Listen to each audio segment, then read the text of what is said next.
I would like to announce that I have re-signed with MOUZ Sports, MOUZ, on a multi-year deal, and I'm really happy to be here.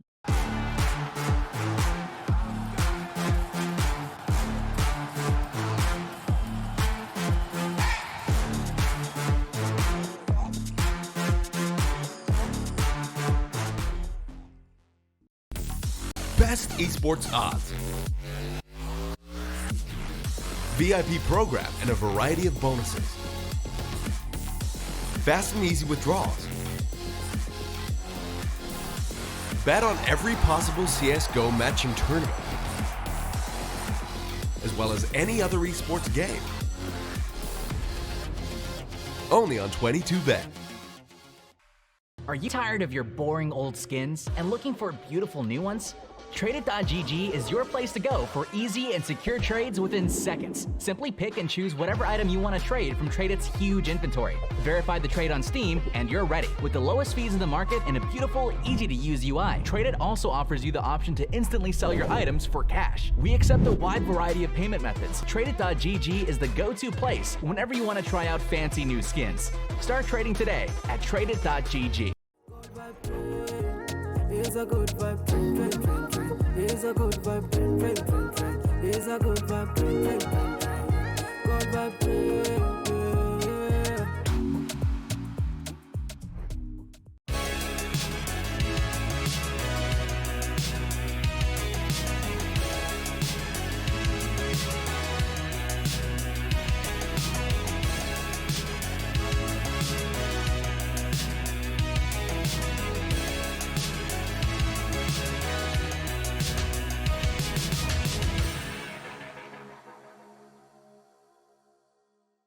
Good morning, good afternoon, good evening, wherever you're watching from around the world.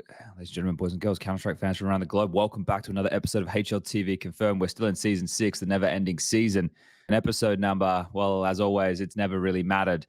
And we're going to get into tonight's show pretty damn quick. But first and foremost, we need to make sure that we thank our beautiful sponsors. We got SteelSeries. I got one of their keyboards right here.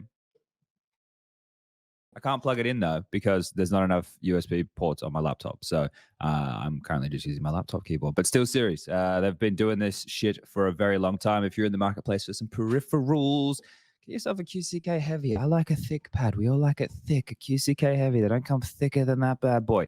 22Bet. Remember to gamble responsibly. And Tradeit.gg, you're in the marketplace for some skins. You want to get yourself something a little bit schwanky for CS2. Now that the skins are looking a little bit different, you know where to go. All right, that's the sponsors done and dusted. And as you can see, we've only got 3 boxes. We've got 2 guys with very similar looking haircuts with about, I don't know, fucking 13 years age difference. So one of us is a fucking idiot, and I can tell you which one. Prof's not here. Striker is, though. Striker, there's probably something from Dora the Explorer. It's in my head. It's like, there's a character. Someone at home will know. Like some snooper is snooping or some shit. Maybe I've got this completely wrong. I don't know. That could be, but that kind of feels like you. So have you snooped down what Prof's doing? Have you worked out where is he? Have you sniffed him out? I was just gonna say, like, I haven't done any sniffing, man. That's not my kind of thing. Swiper is swiping. That's the one. I never saw that movie. I only saw Nemo, so I'm out of the loop for that one. I don't know what that guy did, but I mean, apparently, I don't know. We ousted Prof. He's gone. Never coming back. Okay. Prof's been Wasn't removed. he in Sweden taking pictures of Devil War? Oh yeah, apparently that's right. Right, he was bro. He's become like this Swedish Counter-Strike aficionado because like he's been at these 2 fucking Swedish local lands. He was at the Svenska Cupen and like I don't know what was the one before, like that happened a couple of weeks ago. He's been spending a lot of time. No, something smaller. At least I think. Something like super small that you probably never even heard of. But it's like he's just been roaming these like Swedish local lands because he's been spending a lot of time in Stockholm. And now he's stuck there apparently because he hasn't been able to come back because Munich is frozen over. Okay, he's snowed in and now he's working full-time at Inferno Online. But we obviously have a guest. We had a guest when we were going to have Prof as well, but the guest is the one that we're excited about here this evening. And it's an in-game leader who is only 21 years of age. He's going to be one for the future we're going to be having on our screens for probably the next decade to come with how old these fucking in-game leaders are getting these days. A young Polish lad, a handsome lad, a lad that's been getting some shit done in 2023. It's Siuhy. Thank you very much for joining us this evening, mate. How you feeling? I'm great. Thank you for having me, boys and girls. Yeah, well, we're going to have quite the chat this evening. There's been some news popping off with MOUZ, hasn't there? You've still got a smile or somewhat on your face. You got another event for the rest of the year. You've been in and out through all of it. 2023 has been quite a fun one for you, I'd imagine. Yeah, it's been a lot of traveling for sure, but also it's I think a very nice experience, especially at the beginning of your career, to experience all of this.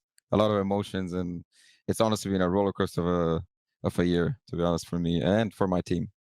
Yeah. Well, one of the things yeah, sorry, Striker. There's going to be the Australian lag. It's gonna catch me a couple of times. Sorry. No, that's all right. I mean, yeah, now that he says that, like, I realize this is basically kind of like your first half a year traveling, like doing the tier 1 circus, because I mean, you've only joined MOUZ in the break, right? So how's that been? Yeah, at the beginning, obviously, it was very enjoyable. I mean, I also am the type of person that likes to travel. I like to explore a lot of new countries, cities, whatever it is. Even with doing it while doing something that I love, playing Counter-Strike. But even now, towards the end of the year, even though it's only been like 6 months of constant traveling, to be honest, you could feel the exhaustion coming in. Maybe some players are getting sick at this time of the year, and it is a little bit tougher at this time. For sure. All right. Well, let's just quickly give everybody a synopsis of what we're going to go through this evening, and then we can jump into the fun stuff. So, obviously, we're going to have you in the hot seat. We got some fun games to play there. We've got Nerves are still giving away a SteelSeries headset, as well as Skinionaire coming up. So, people should be hanging around. We're going to get into those quite quickly.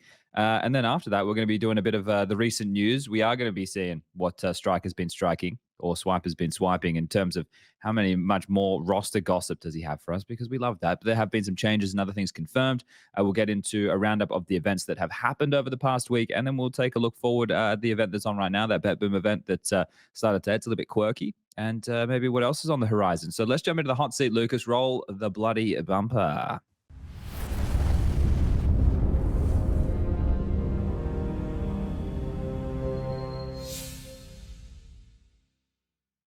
We're back and it's getting hot in here, but I want everyone to keep on their clothes because it is cold in Europe, and I don't want anybody else. Not in Australia, sick. though. No, here you can take off all your clothes. It's fine. It's going to be, I think, a lovely 29 degrees today. A little bit windy. I don't know, but we'll put up with it. We'll put up with it. But it's like about 40 more degrees than it was here yesterday at your place. So you're in the minuses. That's not much fun. Oh, yeah, okay. I'm really looking forward to coming back to Europe in a couple of weeks, aren't I? Okay, so look, we got Siuhy for the hot seat right now, and I want to start with Nerves of Steel. This is something we can use as a bit of an icebreaker. Now, this is traditionally a prof baby. Lucas, what do the people have to put in chat if they want to enter the raffle for the Nerves of Steel scenario? Is it SteelSeries? SteelSeries. Wow, look at that. You got all the sponsors on board here. So I think I have 6 questions this evening for the Nerves of Steel. Now, what we're going to do is we're going to bang through these questions. Siuhy, his job is to convince us and the audience of his answers. And if we're happy with them, if the people in chat are happy with them, and we get to the end, we'll give away one of these lovely wireless headsets for somebody playing at home. So Siuhy, are you ready for the questions that I have prepared for you this evening? Yes, sir. Let's do it. Okay, so these are we're act and try and treat these a bit like icebreakers. So Lucas, let's go with question numero uno of the Nerves of Steel. Who are your top 3 in-game leaders right now, in your opinion? Okay. Obviously, I think at number 1, you have Karrigan. I thought you were going to say yourself, like, obviously, number 1 be. Yeah. Number 2, Apex. And number 3, you have to give me time with this one. Let me think. Go through that ranking. Go through all the names. Definitely not Googling right now. For number 3, we go with Snappy. Okay. All right. A good list. Is any of those 3 were they ever, when you're on the come up, somebody that you were looking at going, I like their style? You know, someone that you were kind of, I don't want to say copying, but inspired by? For sure, Carrigan was the one. I still remember him in TSM days. I don't know. It's just that type of player that stood out to me, and yeah, he was the one. Okay. All right. Nice. They're all list. very similar, Well-rounded. but they're all three very similar in-game leaders, by the way. I mean, in terms of their style, it's funny. And Apex, well, Apex is just new to that party, really, but he's doing a great job at it. All right, let's get into question number 2. Well, here you go, another in-game leader one. So this is kind of based off of what I was just asking. What do you define your in-game leading style as, right? Because at the moment in Counter-Strike, a lot of international teams, a lot of in-game leaders taking, a lot of, I don't want to say risks. They're making a lot of space for their players. Do you think you fit into that category? How do you define your style? I would say it's. I would use the word illogical calling. Okay. All right. It's not really the type that you would expect from a normal IGL, you know, like the stereotype of an IGL. I would say it is a little bit different, but it's also not something crazy different. Maybe I have a little bit different overview on the game than others. So I would say it is illogical. It's definitely not something that's part of the stereotype as an IGL. What do you think makes it illogical? Illogical? Like, let's say, like, give us a call that you would make. Like, let's say there would be a call, like a situation, you know, like what call you would make that would be illogical, you know? I mean, let's say you take Ancient as an example, and you're aiming to split A that round, and you get completely demolished. Let's say they completely destroy you. Now, as a CT, you think like, oh, we just owned them on A, you know, they're not gonna come A next round. But then you just call an A rush. You're like, okay, you just think kind of a step ahead in a way. Trying to go against the grain. All right. Happy with that one. Let's get into question number 3. What offers did you have after GamerLegion? Interesting. Let me pull up the list. Wait. Here we go. He's going to get out the Rolodex. Who Little black book. MOUZ. No, that's it. I think it's just MOUZ. Oh, okay. The loyalty. There's the loyalty. It lies. Okay. Well, that's interesting. So, to returning home, Striker, do you want to press him on this one? I mean, it sounds like bullshit to me. I mean, everybody was like, siuhy was like the biggest IGL that was like on the market at that point. I mean, maybe not on the market specifically, but like there was a lot of talk going around. Like, surely, obviously, you know, like we don't want to put you in a position where you're going to break NDAs or whatever, but like surely there had to have been some calls at least. Maybe, who knows? I remember MOUZ. He's a man with a one-track eye, right? He's got some loyalty about him. Now that he's found his love. You know, he had his love, Striker. He had his love before. He just they didn't work out, and now they're back together. So it's okay. We'll give him that one. He's staying loyal to a fault there. We'll give him it regardless because I want to give away a headset. So, and I don't think anyone's ever failed this before. Let's give him it, Lucas. Let's move on. Question number 4. How long were you aware Frozen was departing MOUZ? Okay. When did it get announced? Yesterday. 2 days ago. Yesterday, or something. right? Yesterday or the day before. Yesterday, actually, yeah. Yeah, Monday. You want an honest answer or do you want a fakey one? No, give us the honest answer. How long So did you know? can't give us that option, man. Like, do you think we would ever say the second? Was how much can I say? Oh, Hello? he disappeared. Hello, but you can hear me, right? Yeah, we can hear you. We can hear. Okay, boys. He did warn us about the webcam and the camera being the cable being quite Did it drop? janky. Okay. I'm Okay. sure And it's it not being the cable actually. precarious. I did not touch the cable. The cable is still flying up high. Okay, well, we'll need to troubleshoot this situation right now. Lucas, do you want to give it a wiggle. See what you can do with it. Click around a bit. I mean, it is kind of like coming back and forth. I don't I'm know. not sure if it's on my side. Is it coming back? I'm looking at the main screen. Let me change this shit so I can have a look. Oh, he was coming back, and then, I mean, now he's fine. I can see him. He's there now. Put him in the box, Lucas. The people want to see I'm him. trying to put him in the box. We'll get him there. We'll get him there in the meantime. People in chat still spamming SteelSeries, so that's all right. We're still getting him in the mouse killed the Okay, cam. he's back. He's back There in we the go. box. Okay, we can get back in the question. All right, the truth, the cold hard truth, Shuey. How long did you know? I mean, I don't know specifically how many days and weeks it was, or if it was even weeks. I know that I definitely knew beforehand. A few days. I had quite a little bit of time to plan ahead of what we should do after. So I can't put a number on it of how many days or weeks. Okay, But I knew a fair decent bit chunk of before. time. Yeah. Does that, like, in terms of you guys were still performing at a decent level, does that make it like bittersweet, like a bit more of a, okay, well, let's give it what we can while we know what we've got, or does it just make things a bit like, oh well, fuck, this is over, so why are we even trying? I don't think we were even focused on that too much. I think that was the main like kind of goal, not to think about it and just know that we are still a team and just perform in every event. I don't think it was something that kind of broke us. You don't think that like Elisa wasn't affected by that? You know, your final tournament with him, and obviously, you know, like from many people's perspective, you underperformed considering your form in the previous months. You know. I don't think that was the main thing that we maybe underperformed. Maybe at Elisa we had high hopes, but it was not like I wouldn't blame it on that situation. No. Okay. All right. Next question. Thank you, Lucas. If you could pick any player right now to replace Frozen, who and why? What if I say Frozen is irreplaceable and I would not like to replace him? But Well, you like, can give us let's that say- answer. let's say you're in a situation where you have to, and you actually do. I mean, you could say AKA what's siuhy, like happening it can be a right player now. that you cannot Yeah. get. You know, like I mean, let's think about it logically. I mean, obviously, Robs would be a contender. You'd love to have a guy like that on your team.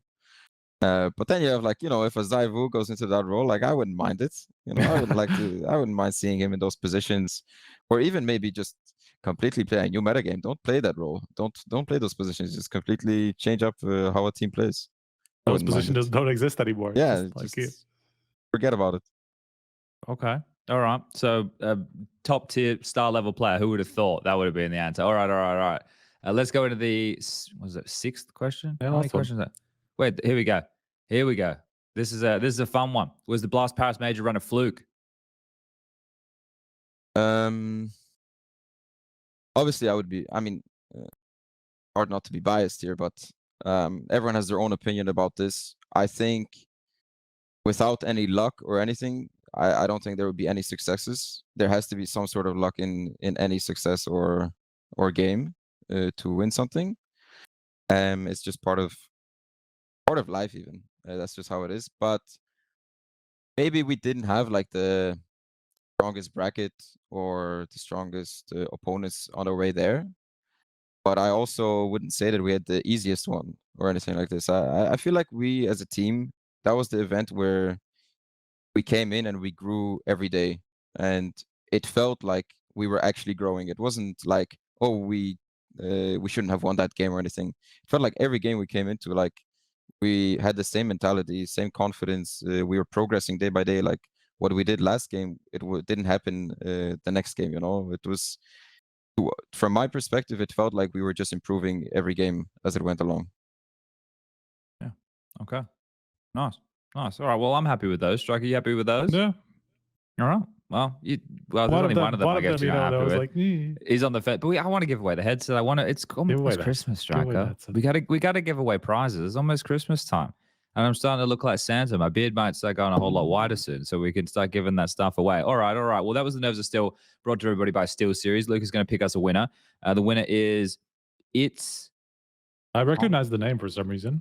Yeah, me too. How would I say that, Striker? Help me with the pronunciation. Nork. Silent K. I don't know. Nork. Silent K. It's Right? Nork. Yeah. It could be, yeah. Or, yeah, well, it must be, because otherwise, how? Yeah. ITSKNO, like zero. Well, it's Nork. It's basically is what the. It's Nork. All right. Well, it's Nork. Congratulations. Our people reach out to your people. and we'll get you the headset. So that's a Lucas job or a Dimitri job or someone else's job.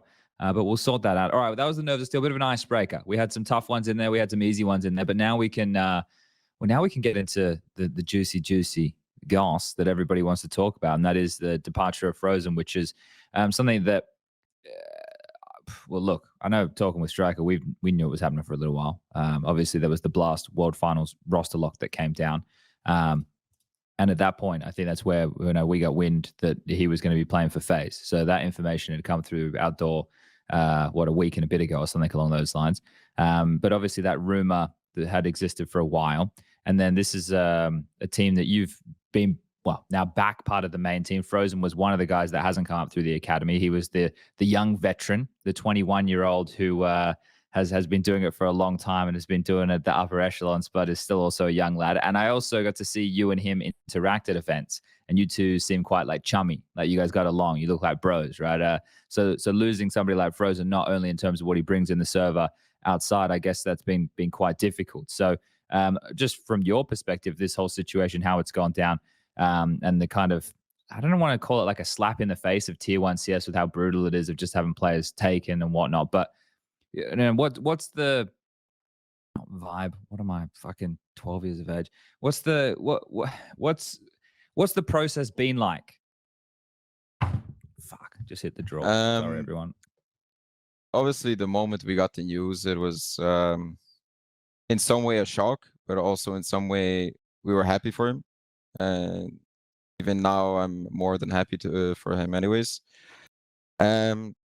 Yeah, it's a difficult situation. Any team that goes through something like this, losing one of their best players, that changes a lot in their team. It's definitely not a nice scenario to find yourself in, because now you're in suddenly like a rebuild scenario or situation in a team. But yeah, we got the information that it might be happening, and it's ever since then we tried to just push it a little bit to the side, maybe a little bit don't believe in it sort of thing. Something like that, and we just kind of kept going as a team. Like I said, we just brushed it to the side and didn't really focus on it. We didn't make it as an excuse or anything that we would underperform or something. We just stayed as a team and continued working together and making sure we come into every game with full efforts. So yeah. I mean, this comes at a weird time, obviously, for you guys. You have like 2 weeks before, or even it came as like 2 weeks before the world final when the deadline came in, right? Like, how do you deal with that? Like, do you feel like, I mean, would you have liked to at least ride out the rest of the year and not have to, come into a world final with a stand-in? I would say that would be the ideal situation. But again, then realistically looking at it, it's one of the most important events coming up. So each team wants their best roster to be locked in already. And that's part of the reason why it happened so suddenly or quickly, you would say. But also, like you said, it's in 2 weeks, or now it's even maybe in a week. It's very early. We're very close. And where I was going with it is that even though it's short period of time, the last couple of months, just because of traveling, we as a team, or I would say just any team that has traveled a lot, they didn't really get to practice that much. Or maybe there were times, I would say maybe like 2, even 3 events in a row where you travel to an event, you come back home, you have 1 week of practice, and then you travel again. So it's like kind of a bummer that he's leaving, but also we're being realistic, and we know that this week we've already experienced it before. We have 1 week of practice. We just have to get the most out of it again, come to the next event. I think one of the interesting things for me is that the MOUZ roster, especially with a lot of these academy guys, like Exertion is a perfect example of this. You guys always seem quite mature as a team, right? But you're all very, very young. But you all seem like, you've all got your head screwed on straight. Is that like the influence of the org, or did they just luckily find a group of guys that actually approach things pretty pragmatically? Because that I get the sense that you guys are a pretty mature team overall. I would say it's a little bit of both. Maybe it is coming from the org, but I would say a lot of it is also coming from the players themselves. Just the environment that we find ourselves in, and the support we're getting, like the sources that we're getting, from people around us, it just helps us mature faster, you could say, or just because we were surrounded at such an early age around people that were already mature, we kind of took it from them as well. And I would also say, like, at this in this job or playing Counter-Strike, you're constantly surrounded by organizations. You're traveling to events. Sometimes you have to travel by yourself.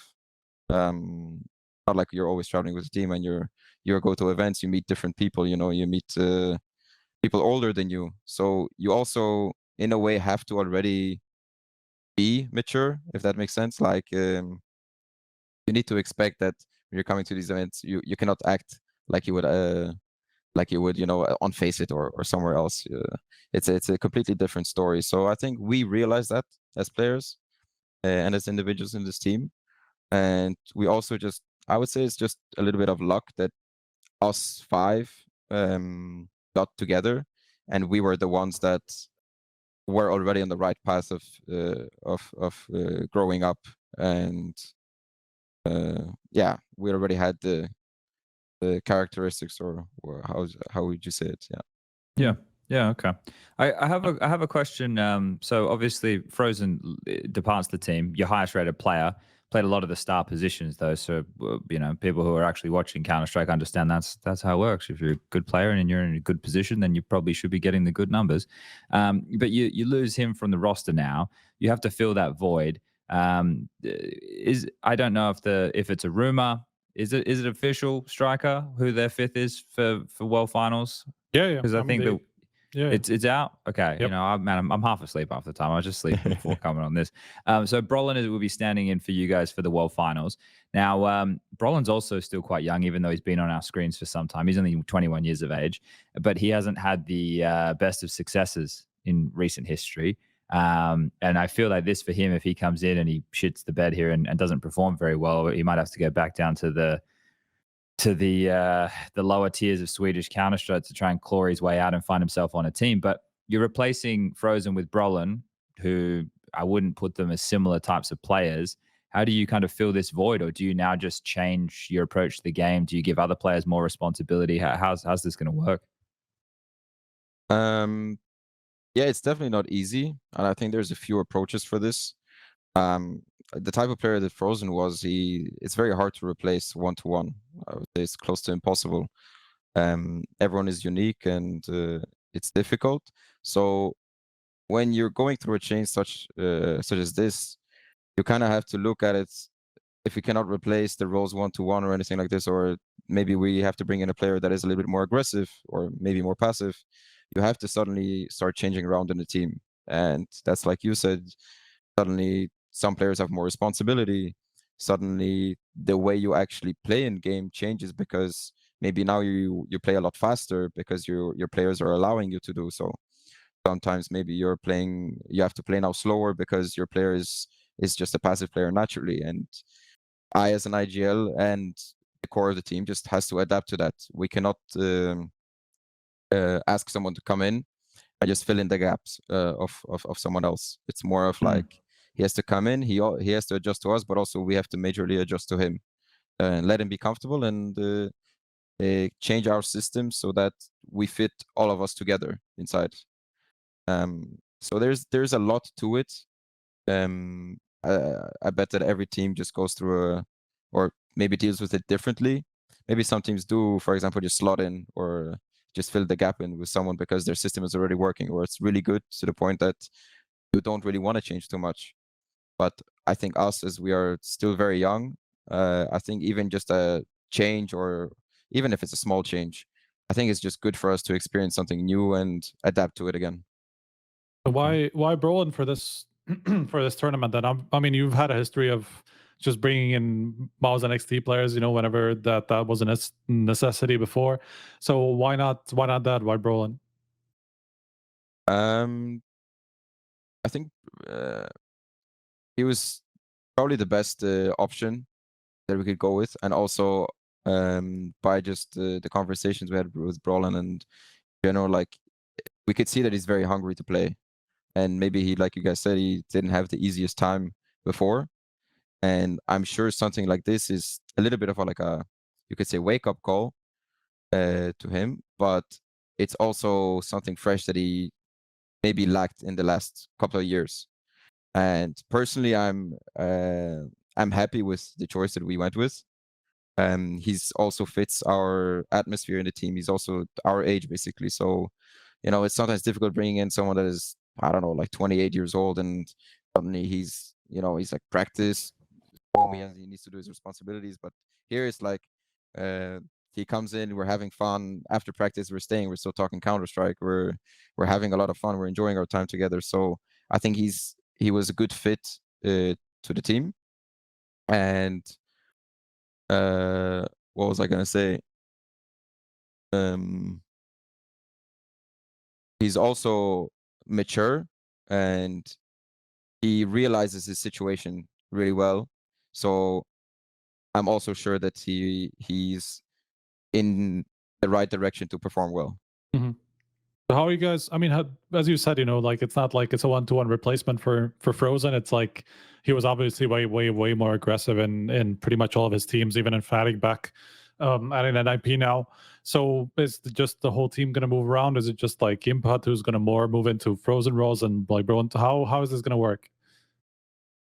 I think we're still on track to figure that out. But what I like in Brollan is that he's versatile, and he brings a lot to the table in cases where he's allowing us to play a lot more aggressive. Or he's also the type of guy that you can rely on him taking space by himself at some point, or he likes going for risks, you could say, or it's a completely new gameplay for us, and we're also experiencing it, like we're learning it from it. But I think for now it's just been just a good experience so far, and it's going really well. Do you think having the ability to be a little bit more off the cuff, especially with what you said about your in-game leading style before, are logical, right? Like you have more players that are willing to take the risks or do something a little bit random, and you also have CS2, which at the moment is still being figured out, right? I don't think anybody has cracked the code on CS2 and exactly how it's going to play, because a lot of the decisions are still quite similar in terms of how you would approach certain scenarios, but with different dynamics. Things can be done a little bit differently. Do you think this is a good time to have a team that is willing to play a little bit faster, a little bit more in your face? Like, does it feel like the game or the moment in time allows for that? I would say so, definitely, because also just by looking at the players that I have in the team, they're all naturally very aggressive players. Sometimes you just have to tell someone to stop and slow down because it's it's getting out of control. But like looking at Dory, Exertion, Torzy, and me, we are very chaotic players, you could say, and we strive in chaos. We really enjoy it. And I also, myself, I always enjoyed calling a little bit more chaotic CS, and more dynamic, active CS, you would say, which I think for me, it just suits better. And also just with the teammates that I've played with, it also felt like it suited them a little bit better. So for sure, now, maybe I can even activate that sort of calling a little bit more with Brollan. But again, it's very little time so far that we had together, so it's hard for me to say exactly. Still need to get to know him completely. So maybe we will change a lot, and maybe I'm just waffling right now. Maybe he is a passive player. Maybe he really likes to not take risks. But for now, from what I've seen, I'm just talking like that. Yeah. How long have you guys had with him so far? I mean, the Monday was the World Final deadlock, so at least since then, right? But how much time have you actually had to practice? Since yesterday. Oh, you only played 2 days? Yes. Oh, wow. Yeah, because we were at the Elisa event in Finland. We dropped out in, I don't know what even type of game it was. It was like decider, or it was like quarterfinal. We dropped out, and basically we had to wait until Monday to fly back, but we decided to fly back earlier, and because we knew that we needed to practice. So we flew back earlier, and we decided to practice the moment we were able to, which was Monday. Okay. I'm just having a look here. So for the Blast World Finals for you guys, you're in Group B, and in Group B, you've got FaZe versus Heroic at the top half of the bracket, and then MOUZ versus G2. So there's no easy teams who are going to be taking place in this this Blast World Finals, right? It's the closing event of the year. You'd expect it to have all the big names, and it does. Going into it, Maybe with your apart from standing, heroic. yeah, well, actually, that's a great point.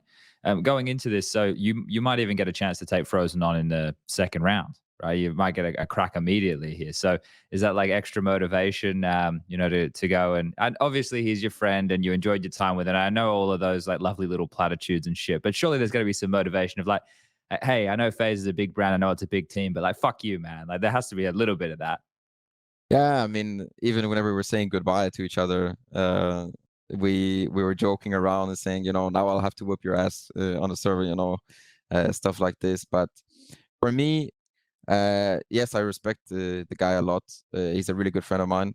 But I always say that whenever you're playing against someone and you're joining the server, and no matter who's your opponent, you have to take that respect out of your mind, and you just have to win. At that point, the win matters. So that's all I would say. Yeah. Okay. Well, we'll talk a bit more about FaZe. Yeah, no, we'll save this. We'll talk about FaZe soon. We'll talk about what their situation is, and not too long from now. So going into the World Final, is there any expectation? Because the last 6 months have been pretty good for you guys since you've joined the team, right? You guys you've won Pro League. You've had some decent results. You've cemented yourself with being one of the best teams in the world.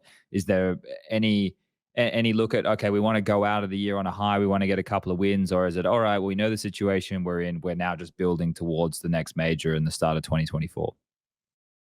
Yeah, I wouldn't say it's a focus on reaching a high position at the event, but it would be more of something like capitalize on the pros that you have as like a young team, a team that is only played a week together. People maybe they don't know if we changed a lot of things before we came in. They don't necessarily maybe know how Brollan plays nowadays. So just capitalize on these types of pros before the event and at the event.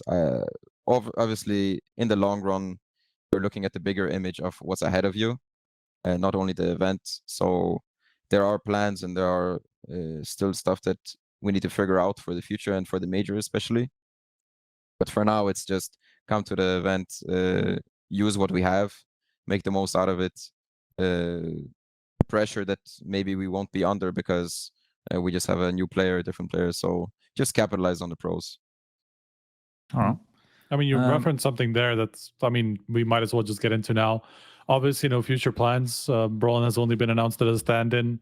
Does that mean he's like definitely not going to be staying after the fact? Or are you still looking into other options? What's the deal at the moment? For now, the focus is just Blast World Finals, and there's no serious thinking about the future for now. Obviously, there's talks going on, or there are some sort of plans, but it's not really our main focus. I would say that stays a little bit to the org. We want to just go to Blast and focus on that for now. And in the background, there's probably something happening, some plans for the future, but the team's plan is just to go to Blast and perform there. Okay. All right.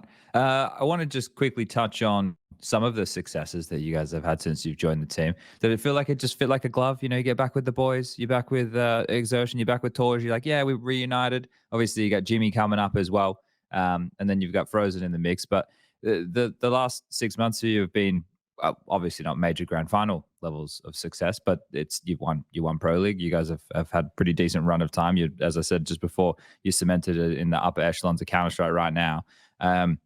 What's that kind of I want to say just acceleration to this position being like, because you're a young lad, it's a young team competing against the best names in the world. How's that all been trending? Does it feel like this is where you belong?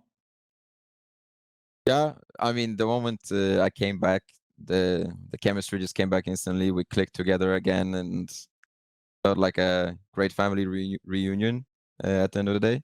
So it was really nice to see that it was still there, the chemistry, even though I wasn't there playing with the boys for quite a long time.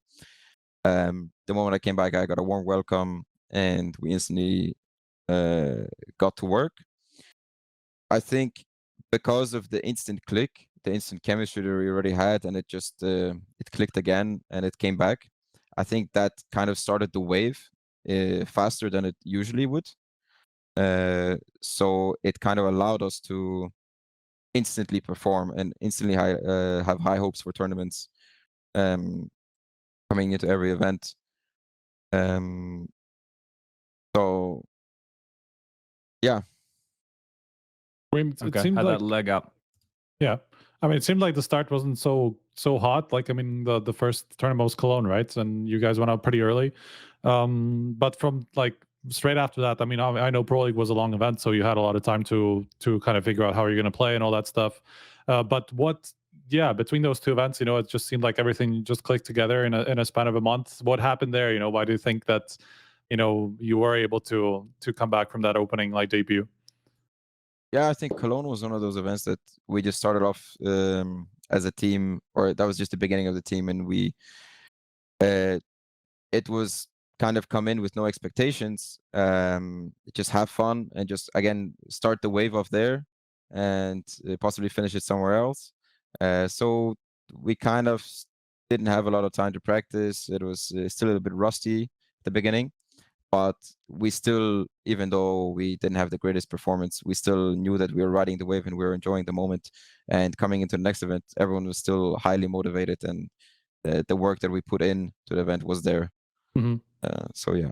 But I still remember, like, kind of it was the start of EPL was like you lost to MIBR, and then you're basically like so close to kind of losing to EG, and from there you just make this massive run. You know, you come back all the way through the group stage, then you make the run through the playoffs, all the way to the title. Obviously, I mean, does it seem crazy to you, like looking back, like how close you were to just being eliminated and just like making the whole run? What even makes the difference? You know, because from there, I mean, you lost what, like 2 maps from that point on. Yeah, I think it was the classical first game at an event. You lose it, you get completely owned or whatever. Maybe your confidence goes down a little bit, but that's what kind of separates the better players, I would say. The ones that are able to perform after such a loss. Those are the ones that will stand out, and that's what we did. That's what we also work on as a team, to stay consistent in those scenarios. And for me personally, I mean, this was just like a also similar scenario with the Paris major. Starting off 0-2, it's like, you know, okay, it's 0-3 game coming in, like whatever. And then we start to wake up, and again we perform, and then each game goes 1 by 1. And the same thing kind of happened in Pro League. We had maybe like a rough start, but then as each game went on, the confidence built higher, and we were just much happier to even be there, and just we were riding the wave again, and it was just a pure enjoyable moment. Enjoyable span of time. Yeah. Yeah.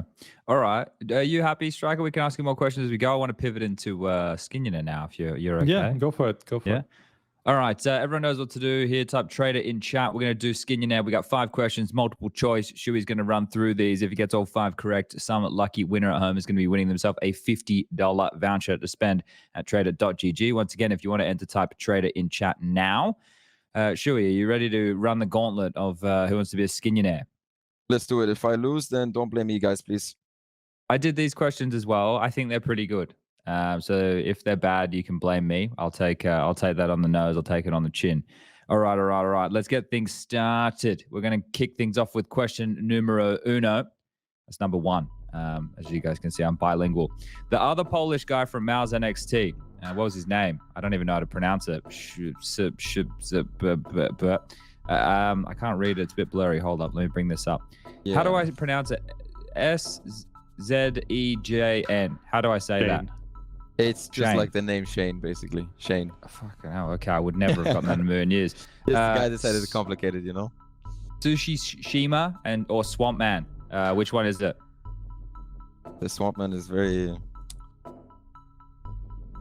I would love to go for that one, but I'll go with Shane. Okay, well, we're going to lock it in now. I went with a nice, easy one here for you first. Whatever happened to this guy? I was having a look. He's only 21. He was in MOUZ NXT with you for quite a while. Why did he never make it to the big leagues? Why did he never get the call up? What's going on? Why is he not in a top Polish team? I mean, I think he knows himself what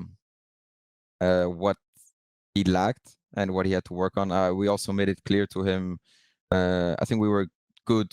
How do you say it?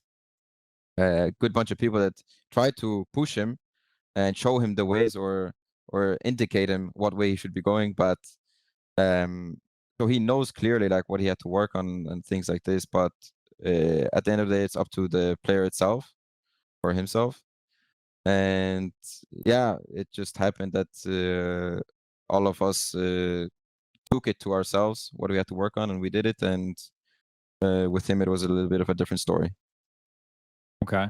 Oh, it's a little bit ominous. Well, there's obviously something going on there that never quite clicked. What type of player was he? We had a joke that he was a turret. Okay. Because this turret guy or turd? turret, like so Like RPK. yes, like this guy, he had, I would say, one of the best mechanical skills I've ever played with. His aim was so sharp, it's crazy. And the reason why I was like, we're calling him that because you would put him on any position on the map, like the most awkward angle, the most awkward position, maybe 5 flashes coming at him, but he's just standing there still, and he would still get like 3 headshots out of nowhere. Uh-huh. And he was just mechanically really skilled, and it was at times it was just enjoyable to watch him. You know, like I would be like, I'm in this position, I would never get even 1 kill. This guy suddenly pulls out 3 kills from 1 position. So yeah, he was just very mechanically skilled.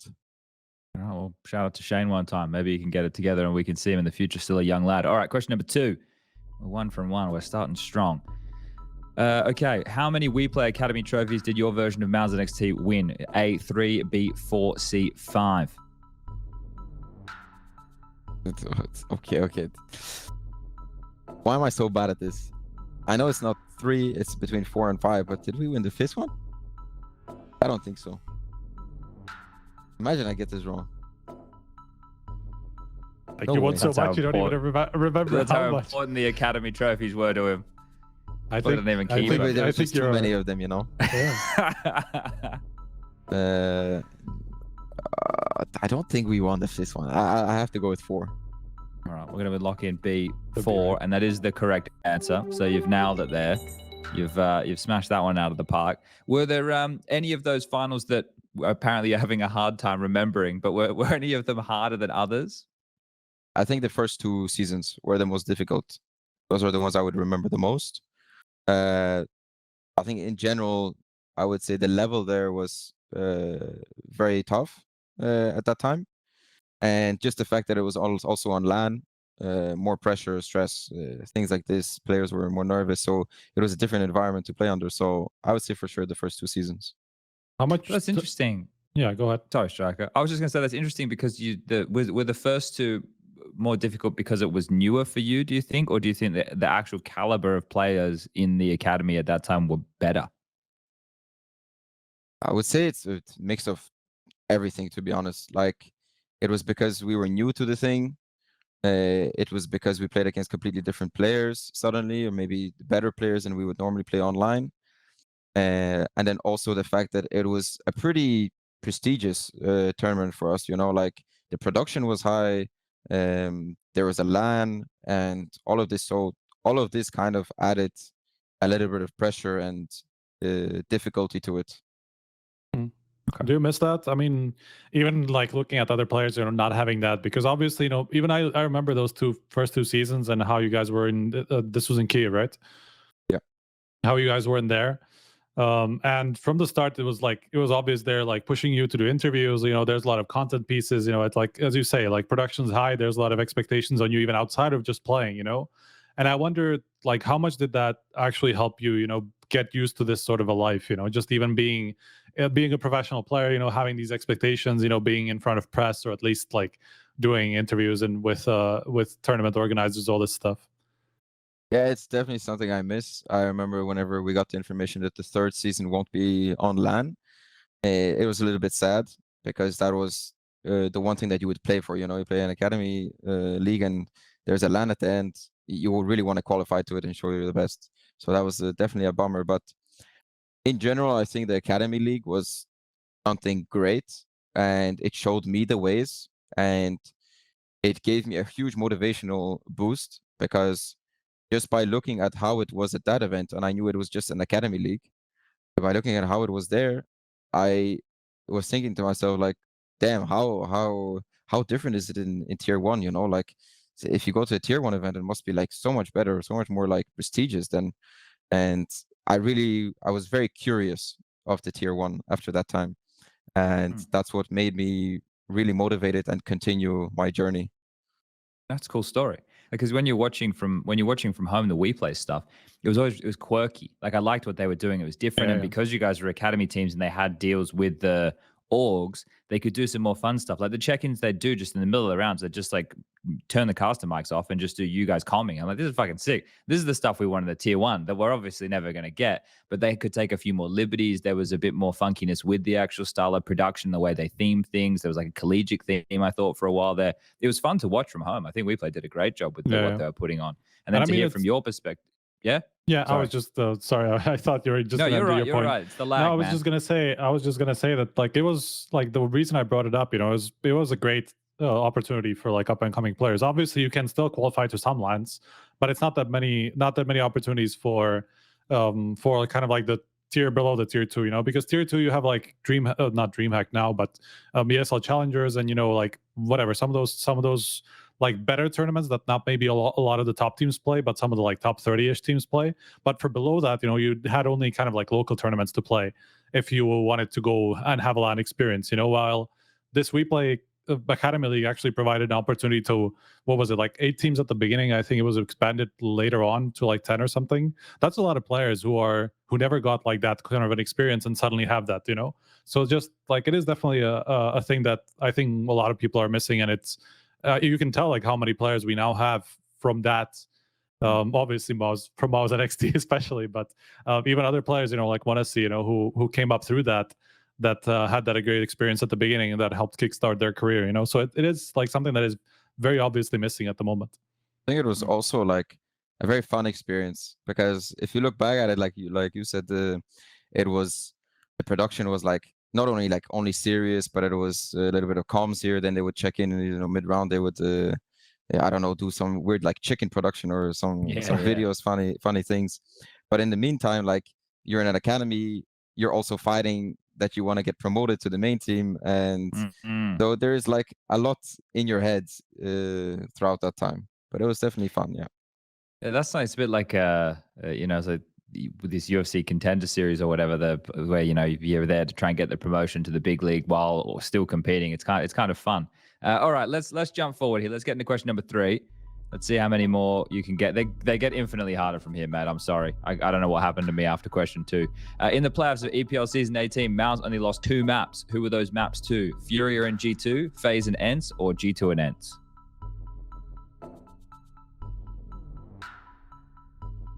I literally just looked at the matches, but I don't know. Wait, the last one is G2 and ENCE, right? Yeah. Man, why am I so bad at this? Why is my memory so bad? It's a hard question. I don't know why I mean. Actually, it shouldn't be, but I'm just so bad at things like this. Like, I don't know, not general knowledge, but just these quizzes. I don't think it's the first one. I can tell you one of them. I'm pretty sure about at least. Well, you got 10 seconds, so we better be down. One of them was G2. Okay. Yeah, I'm pretty sure one of them was G2 and ENCE. All right, we're going to lock in C, G2 and ENCE. That is the correct answer. Just in the nick of time right there. Yeah, so I was looking through. Okay. No. That's I should be more on top of that. I don't know when you know why we have the timer, but I guess it's to kind of keep this quite concise. But we got there. 3 from 3. Yeah, you only lost a map to G2 and ENCE in your run. So yeah, FaZe and FURIA, you didn't have any issues with them, and then you 3-0'd in the final. So you know, quite a clean sheet, I would say overall, all things considered, with that little run. Okay, question number 4. I've lost my questions. Where's my questions page gone? Okay, Jimmy is the younger brother of which Finnish pro player? Sergej, Swani, or lauNx? I just love bringing Tommy up on our show. Do you even know who lauNx is, Siuhy? I might be tripping. I'm not throwing a spanner in the works. No, I'm seeing him on Twitter, no? Like here and there. Yeah. Usually complaining something about Tesla. Yeah. Not a fan of the Cybertruck, I've heard. But yeah, for the question, I mean, obviously I have to go with Sergej, but yeah, Jimpphat would maybe not like me that much if I said someone else. Yeah. All right. Well, we'll lock it in. It is correct. That one's easy as you like. Does he talk about his brother often? Are you guys like, yeah, whatever happened to that guy? It was pretty good. And Jimmy's like, yeah, you know, he's out there on the street corner selling headshot routines or something. Like, what's happened to Sergey? Yeah, I mean, he talks quite a bit about him.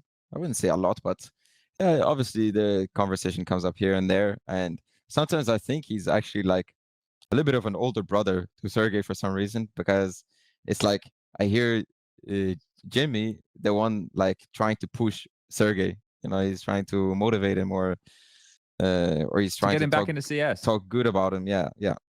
Okay. Well, that's nice of Jimmy. That's nice. You know, I was looking up some Jimmy history. I was like, damn, Jimmy was VAC banned up until the start of this year. And now he's out here winning Pro League. It's like, holy shit, Jimmy, man, come on now. And he, like being that young as a kid as well, he seems like a little, is he humble or is he cocky in the team speak? When he's around us, he's cocky, I would say. but he's overall a humble guy. But he likes to have a little bit of spice in himself whenever he's around us, and that's what makes him a little bit different and funny and unique as a person. And I really like him. Okay, nice one. Outwardly, he's very Finnish, extremely so. Yeah. Well, when he was on with the couch after the Pro League, when he said a couple things. I guess with the elation of victory, even the Finns can talk a little bit. So just have to win a trophy to get them going. All right, let's get into question number 5. We'll see if we can keep the clean sheet here for the Quizzaroonie. Question number 5. The third map in the Major Grand Final versus Vitality would have been A Mirage, B Vertigo, C Inferno. Oh man, this is a sick question. Vitality. So the second one was Nuke, right? Yeah. No. Yes. The first one was Overpass, second Nuke. Third. Okay, Vertigo, no. It had to be between Mirage and Inferno. I want to say Inferno for some reason. But I mean, this is just pure guess because I have no idea and I don't remember. Let's go Inferno. All right, locking in C Inferno. Correct answer is C Inferno. 5 from 5. The confetti comes falling down. The lights start flashing. The crowd, they cannot believe it. They're on their feet. Siuhy with the 5 from 5. For Who Wants to Be a Skinionaire, brought to you by Trader.gg. You smashed it. It was indeed Inferno as the third map. So, you remembered it. You didn't get there, but you remembered it. So, maybe, do you ever have any regret? Do you ever have veto regret? You're like, fuck, why did I pick that map? Yeah, yes and no. It always happens. You always have that little bit of thing in back of your head after you're like, dude, why did we play this map? But at the end of the day, I'm a true believer that no matter what map comes on, you just have to perform as a team no matter what.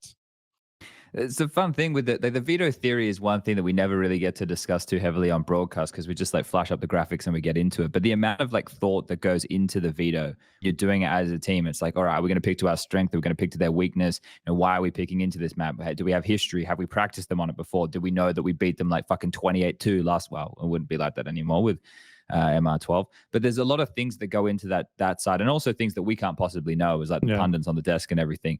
But the veto theory was so cool. I always loved it because as soon as you knew who your opponent was going to be, I remember going into a room and just being like, fuck, what are we going to pick? And then especially if it was a team you had history with and you had done like a veto against them in recent history and you're like, all right, well, how can we fuck them around and be a little bit different? Can we bait them into this? Can we float a map? That's so much fun for me, like the veto theory. I really enjoy that. Is it just you and Cyclone doing that with a team, or do you bring more names into it when you're doing it for MOUZ? Yeah, I think that's what makes it fun. Like we try to include everyone in it.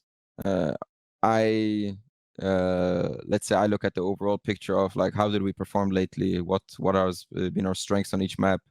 Take that into consideration. The coach comes in with his analysis part. What has he brought in? What the opponents look like on each map? Which is the weakest for them, or where does he see some gaps? And then you have like you ask your teammates about it. What do they feel comfortable on today or tomorrow? And what have they been working on? So yeah, that's the fun part of it. The veto can go a lot of ways, and it's not only kind of deciding on one person. But I'm also a believer, like I said, even if I was not involved in doing the veto and maybe I didn't ask my teammates, like if the coach just had to pick a map that we would play, I would just like accept it, you know, like, okay, even if he says, yeah, play our worst map right now, we just have to go and perform, you know, that's just veto. Veto is just one part of the game, but the second part is actually going on the server and performing, you know. Yeah, damn straight. All right. Well, we have our winner. It's our alphabetic spaghetti with an underscore right there. Congratulations. You won yourself a $50 voucher to use at trade.gg to do whatever you want with. I don't know what you're going to go with $50, but I hope you spend it wisely. And I would say don't spend it all in the same shop, but you have to. So that's up to siuhy for getting it done, for smashing it out, for getting through Skinionaire. Now, siuhy, I've been told from my little birdies that you have some news that you want to share with everybody playing at home. Very small news, just like the small birds. Yeah, I would like to announce that I have re-signed with MOUZ Sports, MOUZ, on a multi-year deal. And I'm really happy to be here. And it's been something that has been coming up for the last couple of months, and it's been a long journey with them. And I'm happy to be here. I'm happy to be working with the people around us. It's a very positive org. It feels like a family in here. So it's definitely the right decision, and I'm happy to be part of a healthy environment. Nice. Congratulations. Good to That's hear like that starting the recent news early with the most recent news possible. Breaking news. We might need to start a new segment if we keep having this happening. No, but congratulations. That's great news. Glad to hear you're happy with where you are. And you said a multi-year deal. I don't know how much details you can actually give us, but did you say 10?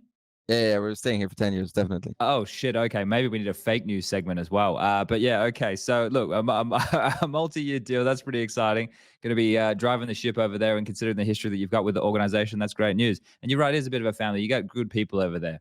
Sabrina is someone who I know quite well, and looks like she looks after you guys very well. So yeah, that's really cool. Okay, well, yeah, great. As Striker said, starting the recent news. Lucas, roll the bumper. Let's get into it. It's a good vibe, it's a good vibe, it's a good vibe, good vibe.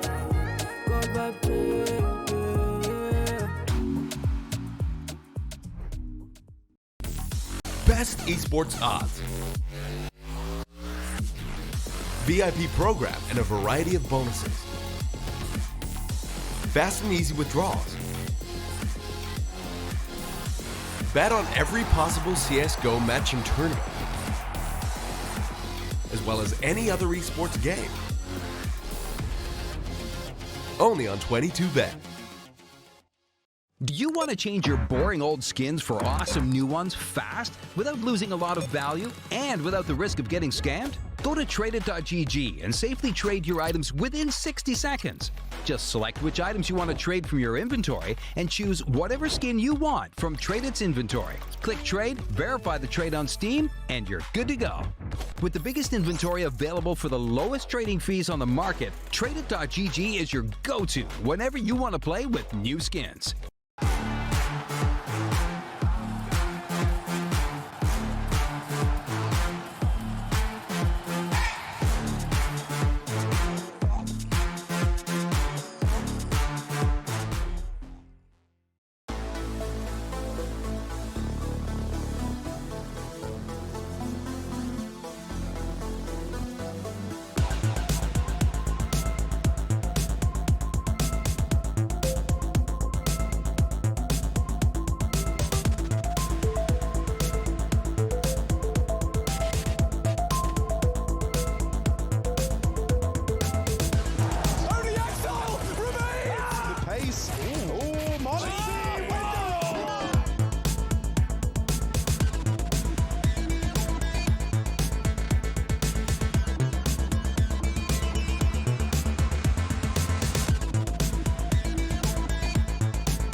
We snuck some ads in with your bumper. We gave you all a little bit of an extended break right there, and everyone could get resettled after that breaking news of siuhy signing a multi-year deal with MOUZ. He's going to be staying over there as what I would only assume the in-game leader for the foreseeable future. But all right, let's get into this. Let's start with Vox Pop. So we're going to be looking at obviously news that has impacted you, siuhy. Frozen versus Twistzz was the poll that we were running, and I saw it on Instagram when I woke up in the fucking middle of the morning. I'm like, geez, it's nice and bright on my phone, but just checking what people's opinions have been. And we're asking the question: Frozen instead of Twistzz, an upgrade or a downgrade? So what are the people at home been saying? We can take a little bit of a look at that. Now, okay, here we go. This is quite similar as to what I saw on Instagram. So 31% of people saying an upgrade, 39% of people saying about the same, 25% of people saying a slight downgrade, and 5% saying a significant downgrade. siuhy, as the guest this evening, where would your vote go here? And as someone who knows Frozen better than, I would say, us randoms online throwing votes on Instagram and Twitter. I mean, it's a tough question. I don't like talking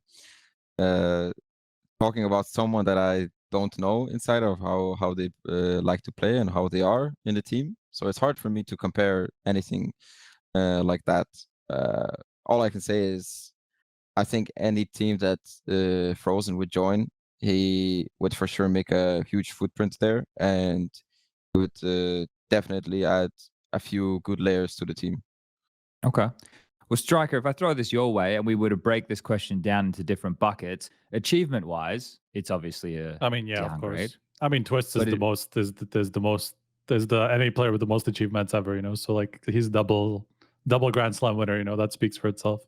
Yeah, major winner, all that good stuff. So much experience doing it at the highest level. But then we look at it from maybe a player for player and what can be offered in the server. And I know there's some question marks from a lot of people around roles. So where do you land in that category? I mean, I think, Rops and Frozen made it work together before, and Kerrigan was on the same team. So I feel like, as much as there will be some adjustments for Frozen, I'm sure, because he was the one who took over from Rops, when he came back, when he left the team for FaZe about 2 years ago. Frozen was the one who was like kind of unleashed from that, and he even stepped up his performance after, taking up some of the more like star positions that Rops had before. But yeah, but that's interesting though, right? Because I was thinking about this and I was like, there's probably some positions that he was taking. I mean, maybe that T side a little bit more so, but I'm thinking, for example, CT side Nuke. Sure, you can help me if I'm wrong here. Frozen was your yard rifler, right?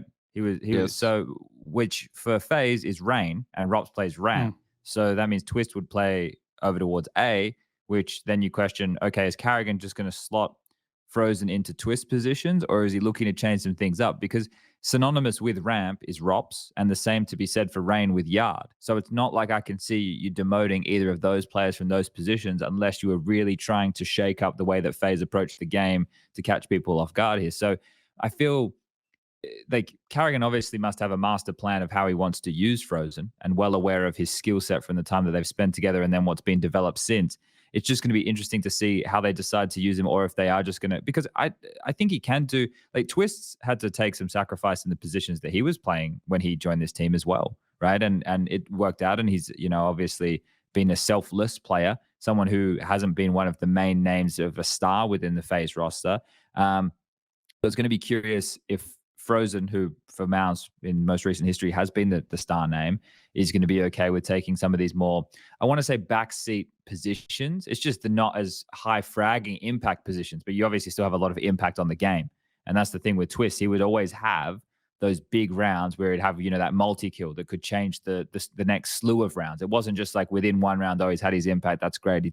It's an impact round. It was a round that had a lot of ramifications on the course of the game. So that's where I lead to. I don't sit there and go the X's and the O's. Oh, he plays this position and it doesn't match up here like that. I don't. These are top level Counter-Strike players. These are people who know how to play the game and been playing it at a high level for a long time. They know how they're going to work it out. They will get there. Like, it's not impossible for a player like Frozen to play new positions.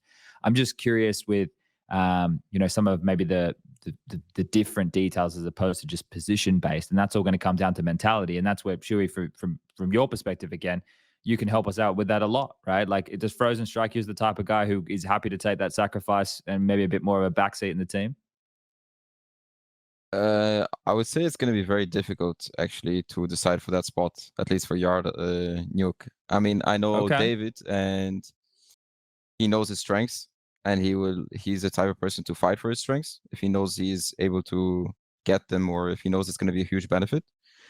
But again, just you also said which I agree with, like Arrogant for sure also thought this through. Like there's already something around that. There has to be some sort of plan. For sure, it's gonna one way or another, work out for them. I could see Frozen going inside as well, playing A. Why not? But I could also see them trying something new. You know, maybe putting David or Frozen outside and then putting Rain inside, changing up a whole bit. So it's hard to say at the minute what's gonna happen. I also don't know what type of player Rain is, or his mentality. But maybe he's a very open person. Maybe he wants to change as well. I don't know. So I think for that we just have to see how it develops. But I'm sure that I would say both of these players would really like to play that position for sure. Okay, so maybe some jostling for position in that regard. What about the T side? Is this where we see bigger issues starting to crop in? Because is that where we're going to have more of a Rops Frozen overlap? Again, same sentiment applied here.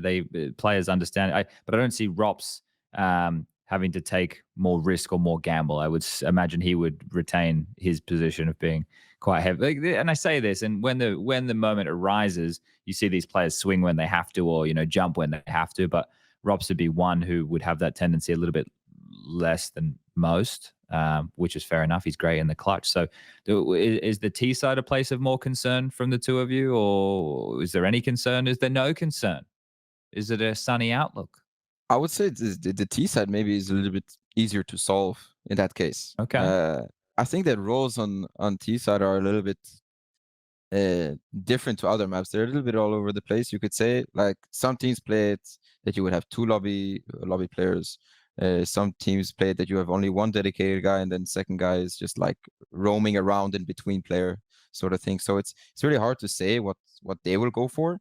But I know that like just by playing against FaZe and looking at them play, Rain and Karrigan just outside there, it's that duo, like if it's not Rain fighting you, it's Karrigan. It's one or the other, and it's always like this. So they for sure have a very good chemistry out there, and they for sure feel comfortable. But I also don't think it's going to be a difficult thing to slot in Frozen somewhere behind them. And I think Frozen would actually even like that, to be somewhere in the backline over there with them, those guys. So I could see that working for them on T side. Okay. All right. Any thoughts on this, Striker? No, I mean, look, again, they've made it work together with Rops before, and I don't see why they wouldn't again. And it's not like, at the beginning, when that was only first starting, like that was Frozen's first top tier team, and he wasn't doing so hot at the time. And it took him some time to like get up to the kind of numbers that he's posting now. But even in 2021, like that was one of his, even though MOUZ was kind of down in the dumps, like individually, that was a really strong year for Frozen, and that was still with Rops on the team, So I think like they will be able to make it work together. Like I'm sure they will. It's not like we can expect the exact same Frozen we've had up until now, because he's been on like in a lot of the prime spots to be able to put out those numbers. But I think like realistically, 1-for-1 for Twistzz, like output wise, like I think there's a world where there's an upgrade even. Okay. If I want to take a bit more of a step back, less in the X's and the O's and more in the what does this mean? When you see this roster change come through, and obviously money being spent and changing hands, and we know, I forget the company name. What? Not GameStop. Whoever the company that owns Complexity and FaZe. My question is, Striker. Game Square, not GameStop was the one that people were. That's like gaming company, whatever. Yeah, yeah. I was big on the internet a couple of years ago. But what does this tell you, Striker, when you see this in FaZe? Obviously, as a business willing to make these type of moves now, and I don't imagine Frozen would have been overly cheap to buy from MOUZ. I'm not sure. I am speculating. But what does this tell you about the future of that org? Because I know some of the conversation has been, well, one of FaZe or Complexity kind of has to go. So what does this tell you? or to tell you nothing? I mean, look, it's not like we've heard a lot coming out of that camp, so it's hard to say. But definitely, like, this is a sign that like that FaZe team is not going anywhere, you know. And especially like if they are the ones that are bought out now, it's not like GameSquare would buy that brand and then sell off like the esports side biggest asset, you know. Like it feels like it just doesn't seem to make sense to me, you know. It feels like it has to be the complexity side that will make a move in some way, but I don't know. Like at the moment, I haven't heard enough to be able to say. Like it seems like that's the more logical option. Okay. So nothing really, nothing crazy changed. All right. Well, we'll keep our eyes and ears on that one and see how that develops. Are we happy with the FaZe conversation? Should we keep things rolling? Anyone have anything they want to add? Yeah, let's go. Okay. All right. Okay, so Liquid are doing their best NIP impression. They're releasing dribs and drabs of information on a roster that we've all known about for months, but this is great. At least they're getting their social media interaction. That's what this is about, guys. Get the clicks in. They're working hard on the content. This is how they're going to make the moolah, all right? So enjoy it. Hopefully some of these intro videos you find some entertainment from, because that, at the end of the day, is 50% of what this is. It's a competition, but it's also entertainment that hopefully you, the viewer at home, are somewhat enjoying. So, yeah, look, we've heard about Skulls. Zeus has now been announced. We're going to have Cadian in the mix, and then we're going to have Twistzz rejoin. So there you go. That's the roster, right? They're going to go alongside Naf and Yakinda, who are already still there. And that, I imagine, will be coming out every single day until the last two gentlemen have been announced. So that'll be up until what, Thursday, by the seams of things. So that little Liquid roster that we have been hearing about, it's a brand new team. It's a brand new constellation of players. I think I touched on it last week to talk about, you know, how fired up they can get and the type of personalities you're going to have with a Cadian and a Yakinda. Both like to get a bit vocal. Both have a bit of fire in the belly. Twistzz are also the same. Sure, when you hear that brand new roster, right, because it's a brand new roster. We're just smashing all these players together. Is it one that you, I don't want to say fear, but is it one that like you think, okay, yeah, this is going to be a team that is going to jump up into the top 10 quite quickly? I don't know. It's a weird subject and a weird. It's something different for sure. When I look at it, it feels a little bit like it's just a little bit, you know, just let's push everything in together, or whatever. You know, like we take this guy from here, take this guy from here, or something like this. But obviously, I don't know what's going on behind the scenes. I don't know what to expect of them. I don't know half most of the players there, so also I don't want to touch on how they could do. There are definitely some great talents there for sure, and I could see them performing, and I definitely would like to see those players perform, because it's just another competition for other teams, and again, it's just fighting for the top of them. But I'm not sure if I have a strict opinion about them for now. Okay. I think I think for now at least, it's safe to say it's probably not going to do worse than the previous version. Yeah, but that's fair enough. Yeah, with the passive rainmaker type situation. Yeah, I think the biggest question, and it's like the intangible that we can't answer until we actually see them in the server and getting going, is we can all agree that player for player, a very strong team. Skulls, maybe some people have some questions about, right? But I think that's here nor there. I think he definitely has the ability. The rest of them are all tried and tested and proven. The bigger question is, how are they going to gel together? What is the chemistry of the team going to be? What is the attitude of the team going to be? How are they going to even approach the game? And those are the things that are going to take the most time to see how it's actually going to be worked out. So from that perspective, that is where people should probably have their worries, not, hey, is Naf, Twistzz, Katie, and Yakinda good players? It's like, no, well, of course they're good players. Like, what are we talking about here? These are very good players. Does Zeus have a good coaching record? Yes, right. So you're looking here at pieces that are strong. It's just, you know, is it going to make a tasty meal, or is it going to be some fucking disgusting mixture of flavors that nobody likes the taste of, and it's just not going to work? So that's where we will only be able to tell with time, and that time is, well, something that we're all losing at the same rate. So yeah, that's the biggest question for Liquid for me. But yeah, just wanted to touch base on them as per the usual. Keep it moving, keep it chugging along. Okay, next piece of news off the docket is Swani, or the Swani song, as I punnily put it in the runner show for today. Now, Swani put out a statement. He will no longer be the head coach over there at G2 after the World Finals, which is where he started his campaign.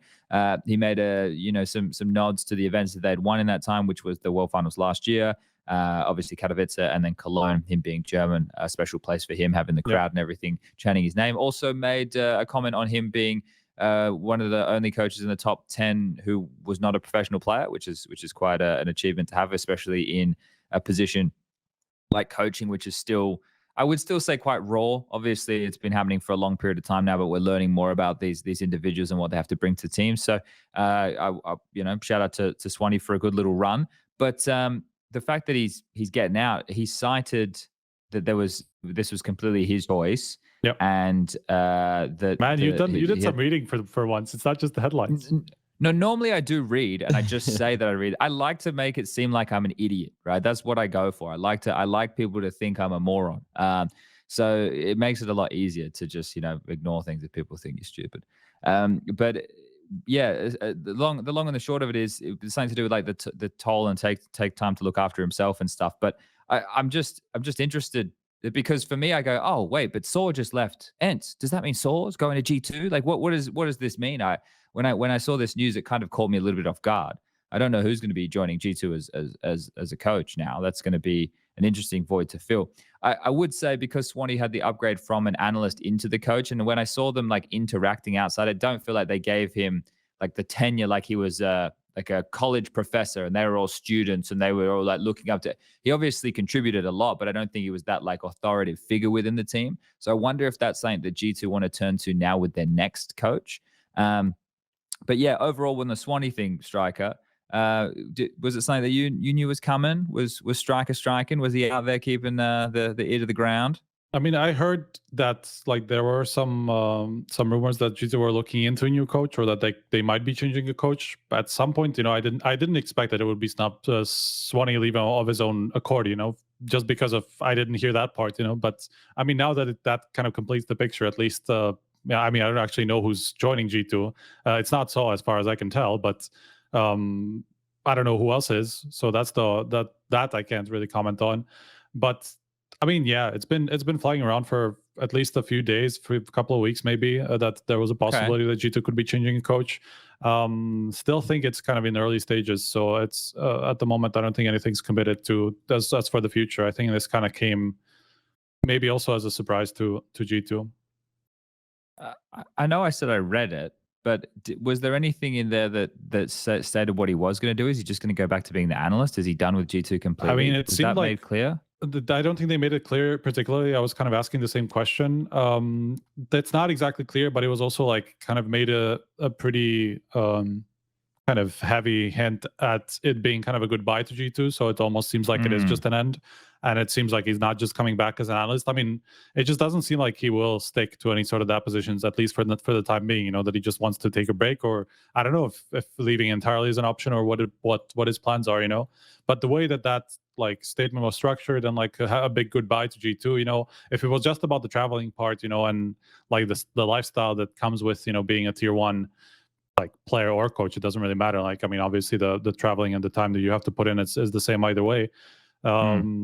If it was just about that, then yeah, he would have just gone back to being an analyst, who works from home. He just helps the team, do stuff remotely. But that doesn't seem to be the case, So I am also curious about like what's Swani's future holds. Sure, you heard anything? You got anything from the player conversations you want to share with us? I know you guys are all on Steam Friends having your chats, talking about all the things going on. You're talking about all the gossip. You got any news for us? I mean, the only thing I can say is like I was a little bit surprised. I didn't expect it. I didn't see it coming, to be honest. But also, like you said, I feel like maybe what they lacked is a little bit of authority. Maybe they want to look at the coach and have someone that could like slap their hand and you do this, whatever. But to me, at least, in my opinion, what it looked like was he was more of a friend to the team, which is nothing wrong. I mean, he's friends with the coach, but I think maybe that's something they are looking for. Maybe they are trying to build a new structure, a new system for the team to work. And if they are, good for them. What's the relationship with you guys and Cyclone, for example? It's good. It's like a good balance between friend and work, and we get along really well. Again, he's the one who brought me into this whole CS thing, kind of. He's the one who brought me into NXT, outed me somewhere, I don't know even where, but he found me somewhere in the dirt, and he showed me the ways into tier 1, and we also grew together. I started becoming a full-time IGL, so I was also learning my ways. I was still developing what way I want to go to, what type of caller I need to be, and he was along my side this whole time. And yeah, obviously then I left, but then I came back, and it's just it's really good working with him. I think he has a really good balance as a coach of the mental side, but also the analytical side of CS. So it's nice to work with a person like that, and he does a lot for the team.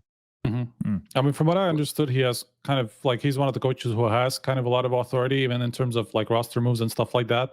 Can you tell me about that dynamic and how much, like, for example, you know, like, I know you didn't really want to comment on like your future and the 6th and all that stuff. You don't want to think about it now, but do you have a lot of say in that? Like, how much, like, about the roster in with him? Like, do you talk with him about that sort of stuff, or how is the balance between you two? Yeah, I would say it's balanced between us when it comes to that. Also just by like, I have a lot of trust in him when it comes to situations like this, just by looking at his previous changes and what he has done for the team, his decisions. I think most of the times they worked out really well, and I know I can trust with him, or that just builds trust in the IGL, that you can trust your coach on who he brings up, who's he interested in, what does he want to bring in the future, his plans. So I would say there's a good amount of trust between us when it comes to decisions like this. Yeah, I mean, I know that he got a lot of flack for, I think it was the BMAS for Zershin. NBK? I think that was the one. That was the one that he got a lot of flack. NBK, actually, that's the one. That's the one I had in mind as well. That, you know, that NBK didn't really have a lot of time to get up to speed with the team, and I know that Cyclone got a lot of flack for that. You know, but like, looking back, like, can you actually say that it was a bad call? Not at all.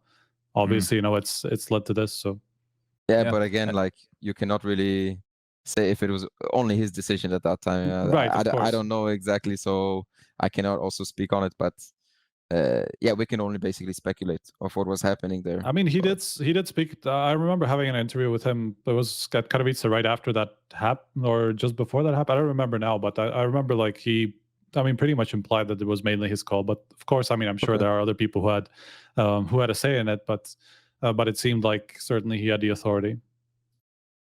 I think as well, from what you said, right, the way that you know, were integrated with Cyclone in the beginning, you would have a respect for him just based on the way that you've kind of come up, right, as a younger man, as a younger player, as a younger in-game leader. So that is almost embedded in your relationship, which is great, right? It already comes with that hierarchy, which I think is necessary in Tier 1 Counter-Strike today. Okay, let's jump into our next little bit of news. This one here, I saw it, and I thought I was like having a fever dream. I was like, because I saw the source, like, it was like, oh, sources say Martinez is going to join 9Z, and I was like, what? What do you? Well, did Alex really join NIP? Like, is Martinez really going to 9Z? What is going on over there? Where all the Spaniards are getting the fuck out. So this is true. He's joined 9Z in place of Try, and then I thought about it, and I went, okay, so what? Why would anyone do this? And then I went, well, it's going to be easier to qualify for the major. That's probably the best thing. It'll be easier to qualify for the major, wouldn't it? Am I wrong, Striker? No, Surely? you're not wrong. And I think they also spend a lot of time in Europe, so that's probably the like one of the factors that probably played into it, right? I mean, they're also you know, Spanish speaking. They previously had a lot of Brazilian players, but that's no longer the case. So, like, in terms of language, is not going to be a problem. So from that aspect, you know, like, yeah, it sucks for Movistar, who has been kind of taken apart in recent years, even, you know, like, they obviously lost the Sampaio's departure. Sampaio's moved, you know, and since then, like, it's only gotten worse for them. They haven't really reached those same peaks again. And so, like, this is just the next move in that, right? It's not like you can say that 9Z is an obvious upgrade at all, but you're right. I mean, if you want to compete at majors, it's probably going to be an easier time if you're with 9Z as opposed to a European team. That's the I only think- benefit I can see. Sorry, Shuey. Yeah, no worries. I think what's happening there is like it's sort of similar situation as in Poland. Like they're just trying to go somewhere else, try to go abroad. Uh, Tried to leave. yeah, just go international, Yeah. Like it's a similar situation. I mean, that's definitely how it looks, because even like when I was talking to Moppos, like when the whole when the national leagues got discontinued from ESL, I was talking to him about like how that affects the Spanish scene, and he's like, we've literally we've lost everything now, like in terms of what's nationally possible, So of course they can only compete internationally. They don't have those national ways to go into Pro League, for example, So those opportunities are kind of gone, unless you go through one of those really hard qualifiers, So it's just yeah. I mean, that could be something that's playing into that. That's a good point too. Yeah, for me, the only thing I really could again is just that the major situation, but that I didn't think of it from that perspective. So we'll see how Martinez can do over there at 9Z. Now let me just edit this in because this isn't something that we had planned. The Falcons roster rumor. So this KRL made a tweet. What do you make of this striker? He said he had lauNx, Boros, MHL, and then Snappy, and obviously Magisk, which I immediately see that, and people are going to go, well, that's not the fucking superstar roster that was, promised, which is true, right? That is very true. Do you think this is valid? Do you think this is going to be the case, the team they're going to end up with? I mean, obviously, that was also came out from the Overdrive camp, kind of very similar time. I think he was saying something like that team practiced together, like those team practicing together. Okay. So, I mean, when that sort of thing comes out, you can kind of believe it because, yeah, they clearly like practiced against some team, and then that's probably how it leaked or whatever, It's not like that. People just take that out of their ass usually. So if it's coming from two different places like that, I can pretty much believe it. I haven't actually heard this myself, but it is very telling that I haven't heard anything else about Falcons, that they are after like some specific players, or that any sort of talk that they had going on before went anywhere, in terms of like their interest in Sampaius or Shiro, all that stuff. It seemed like that just all of that went nowhere, as people have been saying. So like if you don't hear anything else, that does suggest that maybe they did have to bring back a couple of players that they benched a couple of months ago, whatever it was. Makes it feel like because also in KRL's tweet he said that Sampaius and Zentaras turned him down, which especially with the way that it's rumored with the Nico stuff, the back and the forth.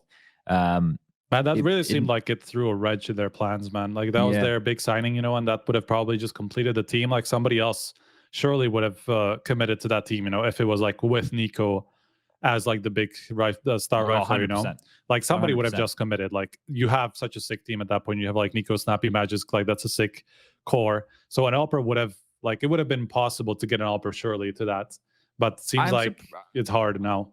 I'm surprised they couldn't get the Ents call with Snappy. I'm surprised they couldn't take Snappy, Sampaius, and Nerds. I am very surprised to see that. But this is what this says to me.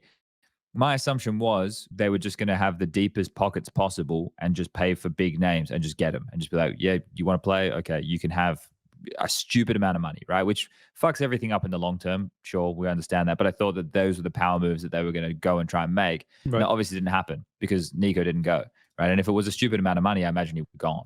So it means to me that they were unable to come to terms on that stupid amount of money. And as you said, the wrench in the plans. And now they just find themselves looking at so this is the problem.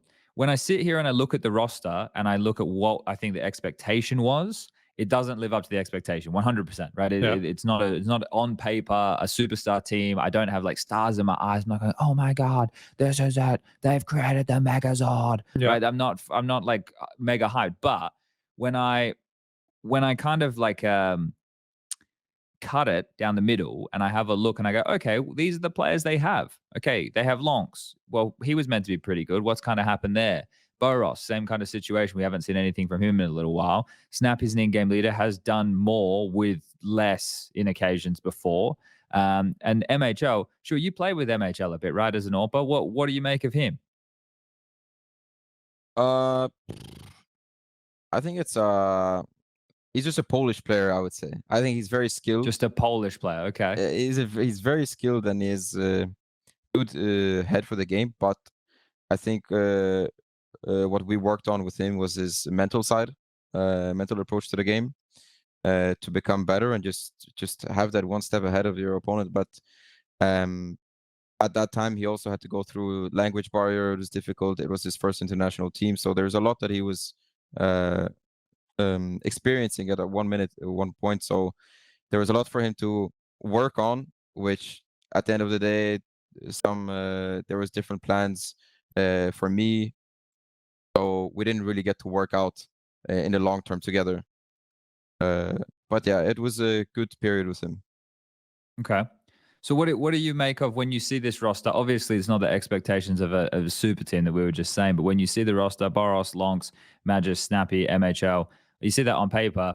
Is that a team that you think is going to be able to compete within the top 10? Or do you think they're going to be one of these more like gatekeeper fringe teams out there with more like the top 11 to 15 type thing? I know you don't want to, but just your initial reactions. I don't want you to shit talk them or anything, but you see it. What's the initial siuhy reaction? I mean, the first thing I thought is just like a failed plan A, so let's go plan B type of thing. That's what that looks to me. And I could see this shaping up something like a Navi roster where you go international and you in a way start slow, but as time goes on, you grow into it and you start making these changes just to get better and better. Then you become one of the best. Like maybe this is what could be happening here, but also just by looking at this, like you have Snappy joining from ENCE, you had Sampai's rumor to join, now rumor that he declined. Like I'm just wondering, I'm also questioning like with the ENCE thing, or like I feel like this is taking a big part of ENCE, and I feel like ENCE could be a huge question mark because of Snappy. Yeah, I mean that's 100% sure. But also like, I was kind of looking at this and I'm like, looking at Sampai's, like if you look at the transition to CS2, and it took me some time to actually realize this, because it was also like in Espo where he wasn't so great. Like he's not had the same kind of level ever since the switch came in, So like if you're a team that's looking at the future and at the moment, maybe you're not so sure that you would be willing to spend a lot of money on Sampai's, who I think has like still some like a decent chunk of time left on his contract with ENCE, So from that perspective, I mean, of course, like you'd probably take him over MHL, but if it comes with a big price tag, then maybe that's not going to be a possibility, So yeah, I mean that could be also something that's playing on in that decision, But still, like it does feel very underwhelming that they have to come back to the two players that they benched about a month ago when ZoniC basically took over. And didn't give them a chance very, very clearly as he promised he would. So now he kind of has to, because like he just doesn't have the options at the moment, So it seems like nobody else has committed for sure. I think we would have heard it by now because we've heard like things coming out of the Falcons camps pretty frequently ever since they started making moves. So I mean, yeah.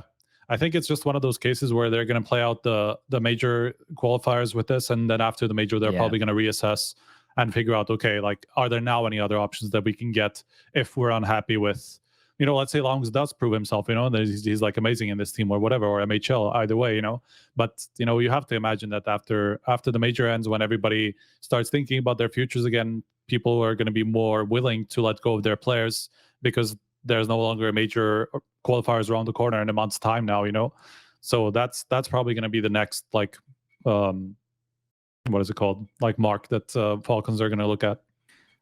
I sit here and I think about this. So if you're a Snappy and a Magisk, obviously they're the bigger signings, and Magisk being the first one, they must have gotten, on a pretty decent wicket, right, to make the transition from Vitality to this team alongside of ZoniC. So you sit there and if you're him, it's like, well, fuck, man. Like now we got to start again, like, and not even just start again. This is bottom of the barrel shit. So that you go, okay, well, great. He probably got paid pretty well and he can be happy with that. But then if you're just there for the money, he's still a young man, right? Like he obviously wants to compete, but you're not going to have the tools at your disposal to compete at the top level immediately. So that in itself is pretty disheartening. But then it's like, then I return to the money thing. It's like, oh no, but the money doesn't make it okay. Because then you're like, well, it's just like, fuck. Well, like, the problem is like exactly like, the Falcons don't have any spots. So you do have to qualify for everything. So you kind of have to have a really good team, to be able to qualify for everything. True. Because it's hard, even if you do put together a really good team. If you have to go through all the open qualifiers, even for the major, it's not the easiest thing to do. So especially if you will have such a super young team, that hasn't even played together, until now. Whatever, if Falcons started training now. With the team that they have at the moment, they have a month before the open quals for the major. That's not a lot of time to put together for an entirely new core. Only 2 players. Well, it is a core that actually played together before. Because they're bringing back MHL and lauNx. But with Snappy, Magisk, and Zonic coming in, you'd have to imagine that the system is going to change a lot. Everything is going to be entirely new. So from that aspect, that is the worrying part for Falcons. Like if you're Snappy and Magisk just committed to this move, and you see you don't have the roster that was technically promised, like that they were like, That's so the thing. It would have been promised that it would have been a big team. That would have been part of the conversation. That we're going to build one of the best teams we can. That's the point, right? But if you're those two now, like you have to think like, okay, maybe I should have taken my time with the decision like this, So, I think it also will make others kind of a little bit more wary of if they want to join this team, unless they have like the confirmation of the last player, being big as well, So from all kinds of perspectives, like I said this before, I think Falcons are not in a great spot at the moment. Okay. Let's just do one last little bit of boring recent news, and then we'll jump into some event roundup stuff. We'll talk about the Elisa Masters. We'll talk about BetBoom that's on right now, started today, and we'll wind up the show. But there was some ESIC news that came out. Striker, I didn't read this one. I really don't care what ESIC are doing. Did you read it? You probably wrote it. You mean both of them? I mean, basically, no, there was 2 pieces of news. That's how much I gave a fuck. I don't know if we actually missed the last one. I don't remember when we had the last show, but I'm sure we didn't talk about it. But it was like first the 4 Ukrainian players, like former Project X / Akuma, like those guys got banned for their involvement in like some of the shady matches that were looked into already at the time. When this first started being a thing, and then the owner who was kind of behind some of those projects also was banned. He even got a lifetime ban. First I have to say, like, ESIC have to be happy that for once somebody actually accepted their sanction, because like everything that they've been doing so far, like everybody's like lawyered up and they had to rebut it. Sometimes they had to withdraw. They had to cancel suspensions, as a result, or somebody's just like had it reduced very significantly, after they gave them a ban. They something that now they give a guy a lifetime ban, but it is a CEO, not a player, so it's like, what does that even mean? How much effect is that even going to have? Obviously, if you have somebody orchestrating like match fixing, and I think they insinuated cheating as well, like giving his teams some sort of an unfair advantage in terms of, I don't know if this was a radar or what kind of an advantage it was, but it was in those kind of terms. Obviously it is good if that guy is no longer involved in any teams and is banned from being involved in any teams. But it's still going to take a lot more to probably get down to everything. Okay, well, there you go. There's everyone's ESIC update. If you're interested in that, you can go read about it. Great. All right, let's move into the event roundup for the last week that we've just had going. Now, let's start with the Elisa Masters, and then we can jump into a couple of the other bits and bobs from Sweden. Now, sure, you were there. Now, things didn't go necessary to plan, but for an event that isn't a partner event like a ESL event or a Blast event, what were your impressions? Did you have a good time? Were you looked after? How was it? I also like this. I was also the first season, and the first season was rough. I think it was just like a good starting point for them to get some feedback and learn from what they have done. Coming into the second season, I'll be honest, I didn't expect that big of a change, but coming in, I did see that the feedback that was actually given, it was received, and you could feel it, you could see it. We came to the tournament. It was just the facility we were provided with, small things like the catering, like things like this, just in general taking care of us. You could see that the level just jumped up quite a bit. So I'm happy to see that like it is still happening. That like someone is trying to compete against other organizers, or they're open to feedback, and you could see that they're actually listening to such players. It's really nice to see as a player and as a from a team's perspective that someone is listening to you. I would say it was like they're on the right track. They're on the right track. Okay. Now, look, last year I think we were pretty impressed, Strike, with what they were Yeah. able to pull off, right? And again this year, and I think it's great for an event that, well, we obviously had Natu on the show just last week, but an event that obviously gets to nurture and be a bit more beneficial for like a local audience, which seems to me be what it is. It's great to show the fan base in Finland are coming out to watch some Counter Strike. Havu actually able to get themselves onto the stage for a stage match, which was cool. But what's your take on, because this is obviously a broader conversation than just the event itself. We can obviously lump praise, and we could say it's good that there's more competition, and as we move into 2025, that's going to be even more important once we move away from this partner bullshit. But what's your general thoughts over the course of the event? I mean, I think it delivered in terms of what we expected from last year in terms of fans coming in, because I think last year everybody was a little bit surprised that such an event, and it is close to Helsinki, but it's not like we've had big tournaments there happening and like have been able to fill up arenas or anything like that, And I know this is like relatively smaller place, but it's still a good few thousand people that made it to the arena. I know that the final wasn't so great as was the semifinal, but that was also because ENCE or neither ENCE or Havu made it to the final. So I guess that played a big part in that. As far as I could tell, I mean, the final was still pretty decently attended, just not as good as the semis, where they had some local, quote unquote, local in terms of ENCE teams, to cheer for.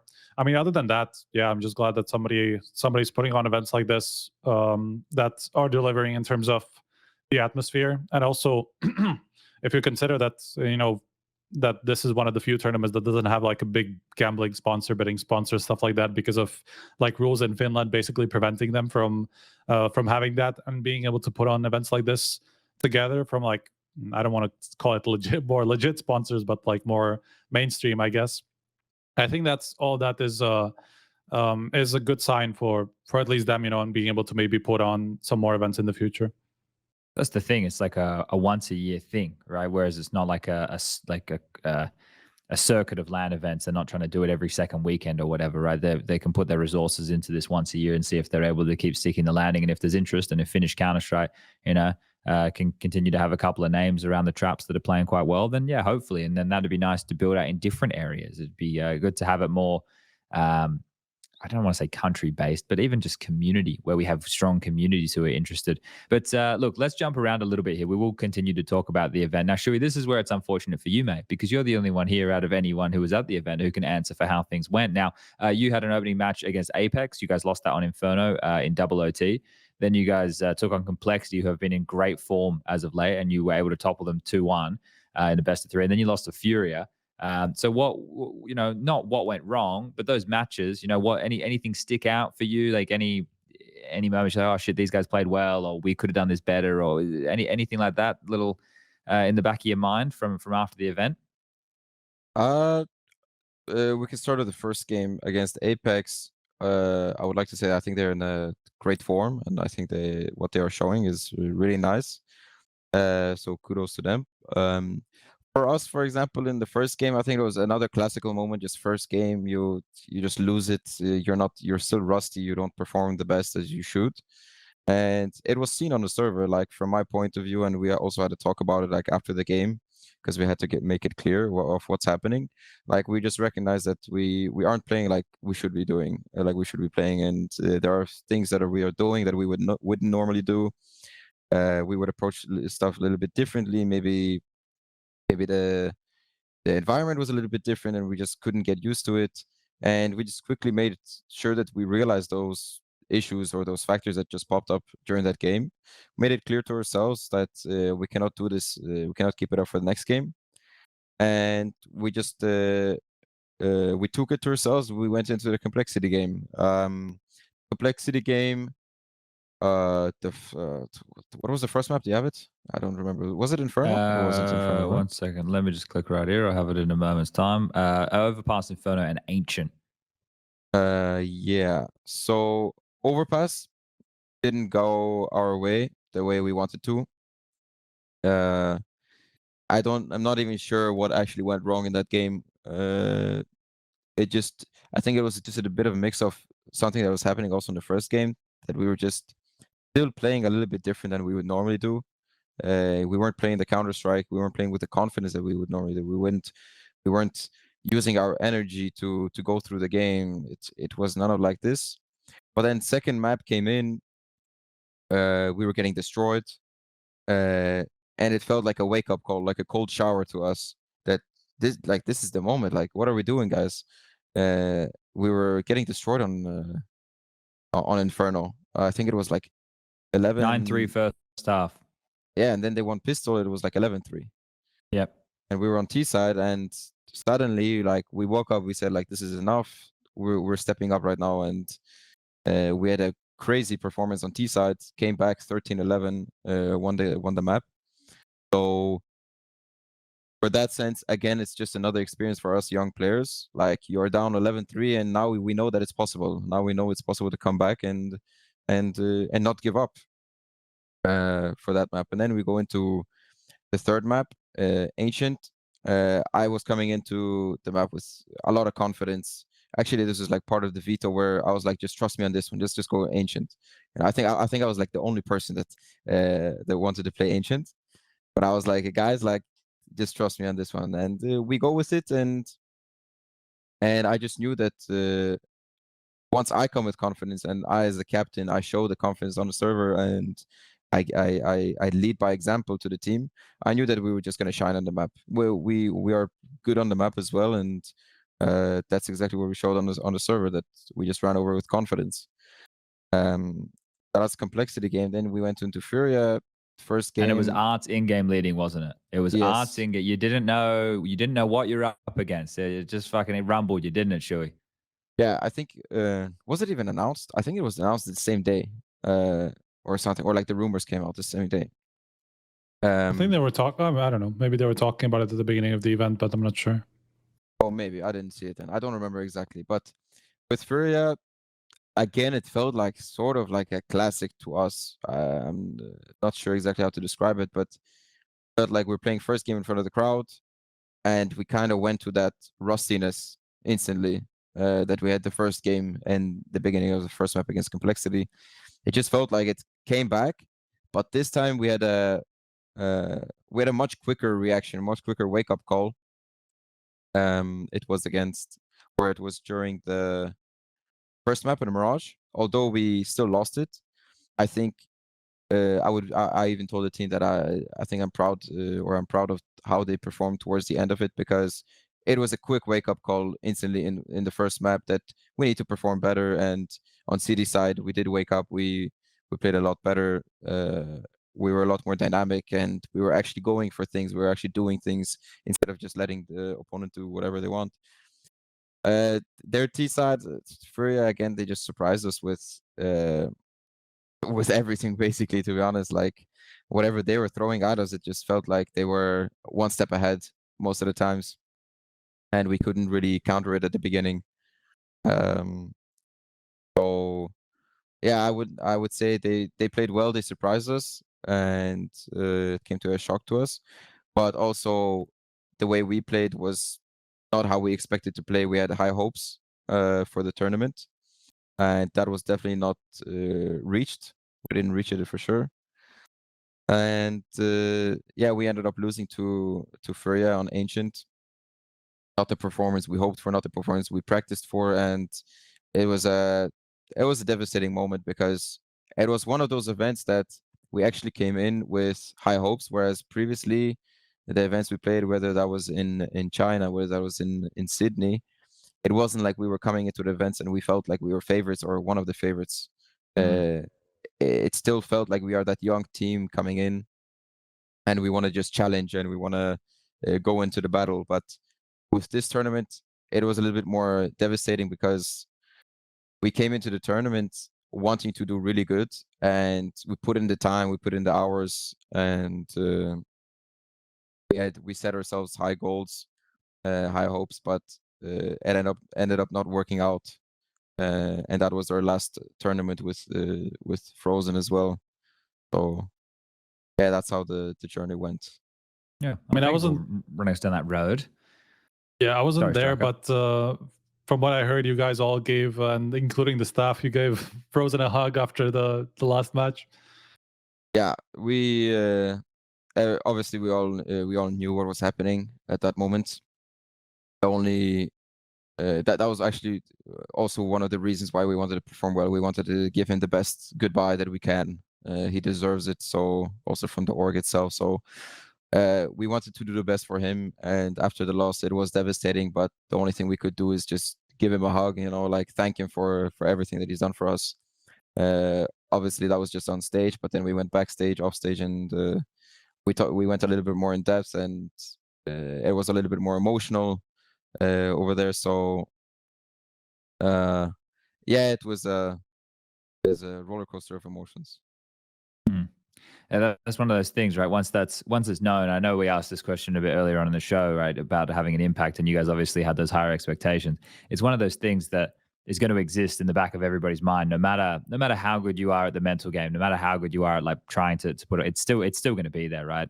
And I think I guess regardless of how it all ended, you guys had a nice little patch, you had a nice little run, and have a lot of those positive memories that you can hold on to going forward. Now, look, I want to continue to jump around here a little bit, give everybody a quick synopsis of the event. So FURIA won over Apex in the best of 5 grand final.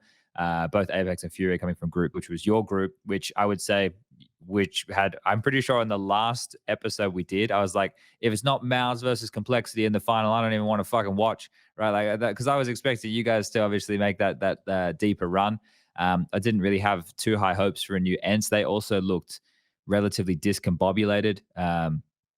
With Glaive in the team, they didn't start well for them at all. With their opening match, they lost to Havu. They actually got thumped by Havu, and then they took on the new Fnatic, and then they took on the new GamerLegion. Not the new GamerLegion. They took on GamerLegion, and those were all 3 mappers.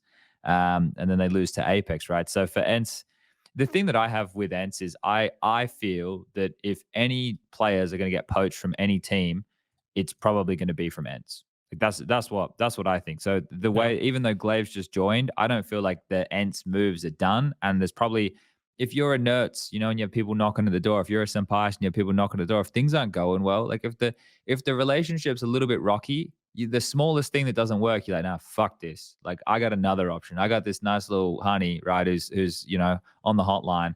I'm going elsewhere. And I think that was probably going to be an issue for ENCE until they either continue to thwart off the new individuals coming to try and pick up some of these players, or they lock them down, and everything kind of calms down, because that's going to be a problem for them for some time. What did you make, Striker, of the FURIA news regarding the art in-game leader stuff? Because for me, I'm just like, well, it is what it is. Didn't everybody see that coming? Didn't everybody literally see that coming? It's like, okay, like we'll see. Like we've heard enough about how the Fallen style didn't really sit well with everybody else on the team. We heard that several times, and they were trying to make it work together, and it was just they were having so many problems with that. That like it was just inevitable that this was going to happen at this point. I know that Fallen still has a lot of say very clearly from what they're saying. They're still kind of like dual in-game leaders to some degree. Fallen's doing a lot of mid-round calling and all that stuff. So it's not like it's just like a complete transition of authority, from one side to another. But I guess it is in some way, a bigger commitment from Art. And I mean it's also that like Art suddenly had a pretty big tournament, and that despite feeling sick halfway through it, like Gary was saying, something like that he had like almost a 40-degree fever during the semi, I think, against Havu. Obviously, it is Havu. It's not like a big experienced team, but still, like it was nice to see Art come into his own. Sick, mate. What? Sorry? Nobody wants to be sick while they're playing Counter-Strike. That's fucking miserable. And I mean, he had a great first map against Apex. That also helped them clinch the final. So he had a lot of impact, and I can't say whether it actually came down to the fact that he had the reins again, or what it was exactly, but just I mean, glad for FURIA in terms of them finally breaking the title duck, because they haven't won anything forever. Well, let me go in this direction here, because Siuhy, you said when we were talking about your in-game leadership style a little bit earlier, logical, and I think a lot of people would kind of feel similar with how Art likes to approach the game in certain situations. And when I was in-game leading, I like to call quite momentum-based Counter-Strike, because it would put, like, I would feel that I'd be calling ahead of the opponent, or I would be like conditioning the game, and also put us in these positions where I didn't have any problems taking that type of a risk. Do you feel like the benefit for somebody like an Art or yourself getting to call like a start of a round and get to go and take that space, like you're confident in that move for you, right? And if you pull off that move, then you can set up the rest of your team. The pieces are going to fall into place. Do you feel that with the way that you call sometimes? Yeah, exactly. It's just pure momentum at times. Like, and you know for sure there's this one call that if maybe it's first buy round or maybe it's second buy round after winning 3 rounds in a row or 4 rounds in a row. Like you make this call and it's maybe like a total risk that you do this. It's a purely momentum call, but you know that if you're gonna win this round, you're gonna win the rest of the game. Like it's that type of call that brings you so much momentum. It's maybe a crazy call or something out of the book or out of the ordinary completely, but you know that this is the type of call that once we win it, it gives so much confidence to the team and so much confidence to yourself as a caller that the rest of the game is basically like on a lower level that compared to this just one round. You know, like you don't even have to worry about the rest of the rounds at some point. But yeah, it's purely momentum. Yeah, that's why I think with Art potentially getting to call the start of the rounds, if he gets into the position and makes the move, then yeah, Fallen can, because a lot of AWPers do have say in mid rounds, right? That's pretty standard. So it could be a nice balance. Like I'm not one who's going to get too up in arms about this and think is that because the results are going to speak for themselves. They're either going to play well and they just won an event, or they're not, right? And that's it's all. I can't get like megally negatively invested in this stuff anymore because it's up to the teams to make these choices. I'm not there in the prac room. I'm not there with the discussions they're having. I can't just sit there and just fucking lose my shit because now Art's fucking in-game leading again. What was the point of even bringing? They've done what they've done. Like it's the same thing with all the EG bullshit we had. I was like, well, if they want to keep making stupid decisions, it's their money. Light it on fire. Keep yourself warm. Do whatever you want. Like I'm not. Me getting upset about it isn't going to change anyone's opinion on it. But yeah, okay. So that's the Elisa Masters Espo. Yeah, as I said, FURIA victors, Apex in the grand final. They're still using Sense at the moment. Be interesting to see what happens with Apex going forward. They might be in a position to have some moving and some shaking. We'll keep tabs on that. Let's quickly have a whip around the traps and see, just talk about a few other bits and bobs. Now, Eyeballers with JW lifting the trophy over there in that little Swedish event they had going on. That was nice to see. Good to see Mr. JW, winner of the very first major with Fnatic back in 2013, lifting the trophy 10 years later on home soil again. So that's the Svenska Cup. My pronunciation, obviously, great when it comes to the Swedes. But that was really fun to see. I just wanted to bring this one up, a little nod to JW, the wonder child. So I don't know if you guys had anything you wanted to say about this, but I just wanted to briefly give it a slight bit of spotlight.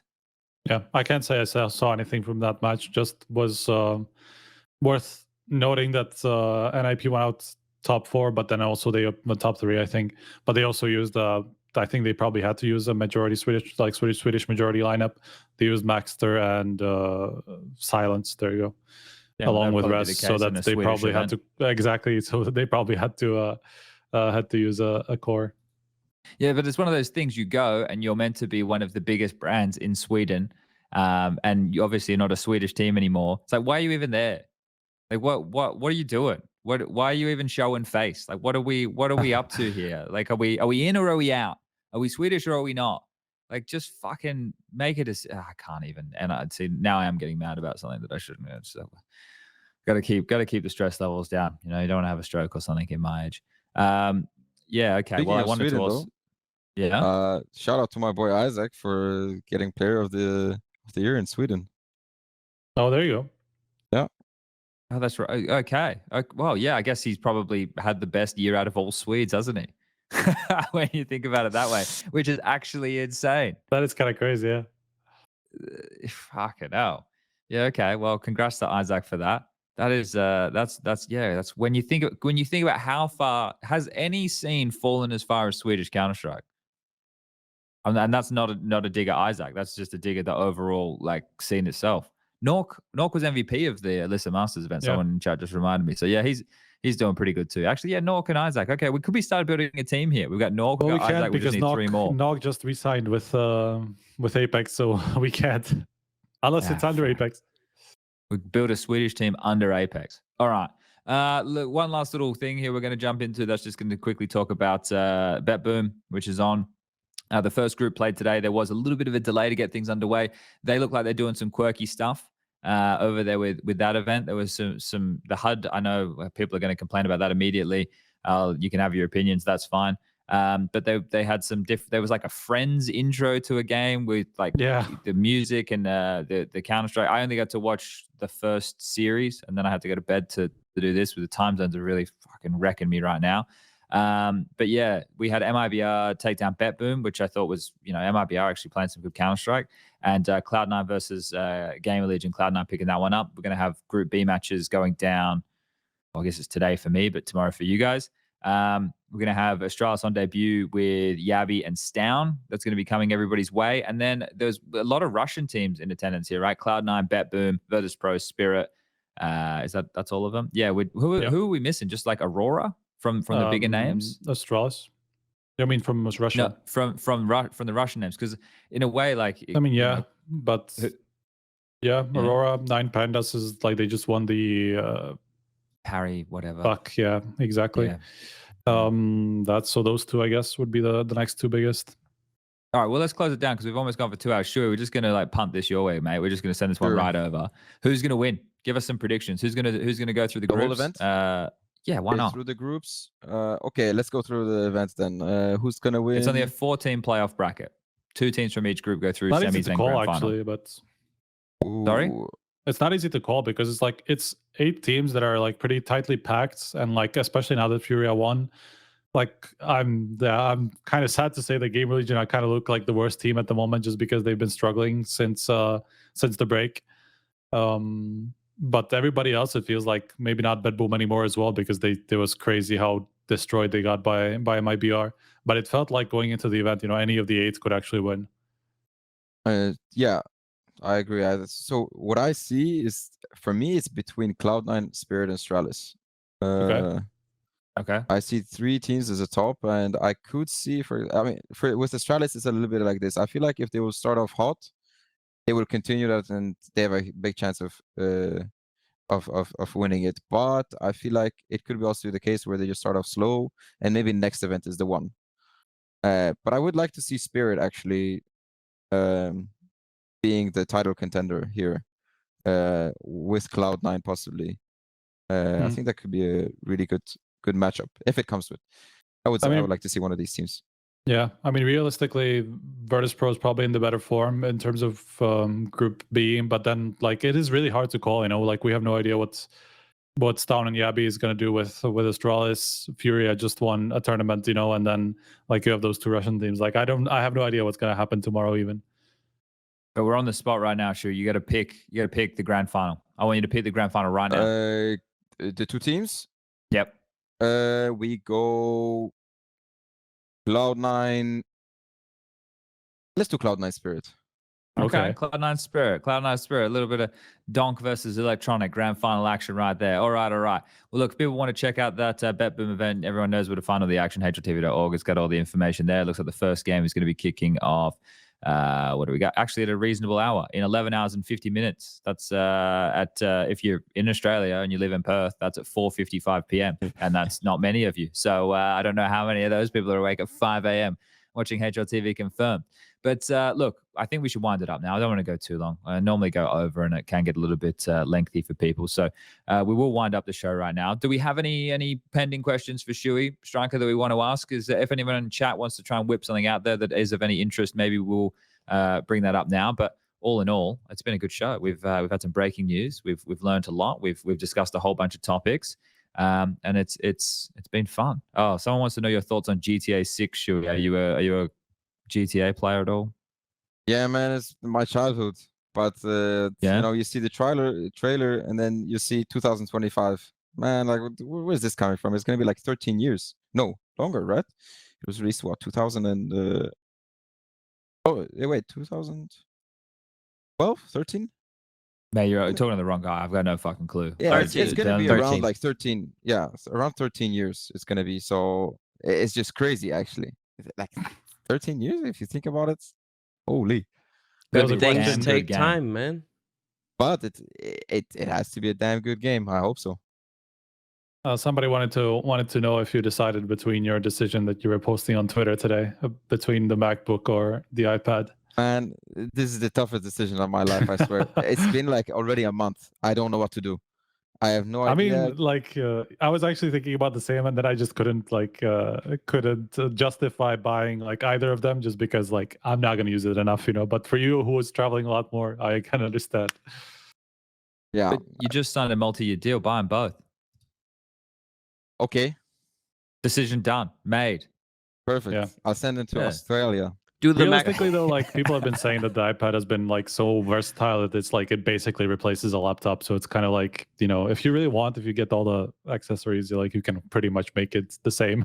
So it probably is the better option, to be honest. Should we start discussing which Kindle that we're all using? I literally just had this exact like conundrum, like a few, I don't know, not exactly conundrum, but I was thinking about the iPads. I didn't end up buying either of them because I just couldn't justify it. But I was doing a lot of the same research that you're probably doing now.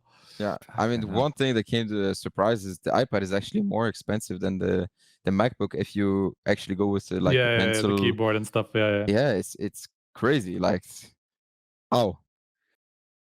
Yeah. Tech Talk with Striker and Siuhy. That could be a new show. Maybe we run that one every Friday, and you guys come in. You can discuss earbuds, talk about iPads. I literally have I only have an iPhone. I literally have nothing else from Apple. So I'm not the best person to talk about that. The printers that he's stolen and which one is his favorite ink type and everything along those lines. All right. Fuck this one, by the way. Because it's stolen. It just dries out. It just dries out so fast that it's so annoying, and it's just like whatever. Fuck it. We need to get Striker a new printer. All right.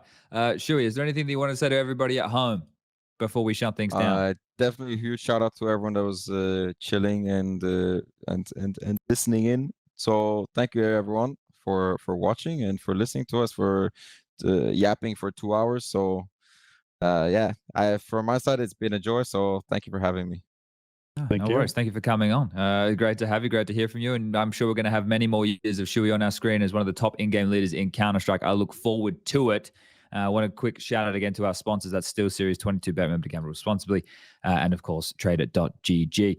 Thank you to them. Thank you to Striker, as always, for being here. Prof, he was a little bit busy, which is fine. I missed a couple of episodes. He can miss a couple of episodes. It's not a problem. Not a problem whatsoever. So we wish Prof some love. Shout out to Lucas as well, and Dimitri, and everybody behind the scenes who are making things happen for HLTV Confirmed. And of course, you, the viewer, who tune in every week to, as Siuhy said, listen to us yap for the better part of 2 hours. Hope you guys have enjoyed it. Hope you guys will join us again next week. We're locking down a guest. We got a couple more shows before the end of the year, and we look forward to seeing everybody again. Peace. Yes, sir. Polska górą.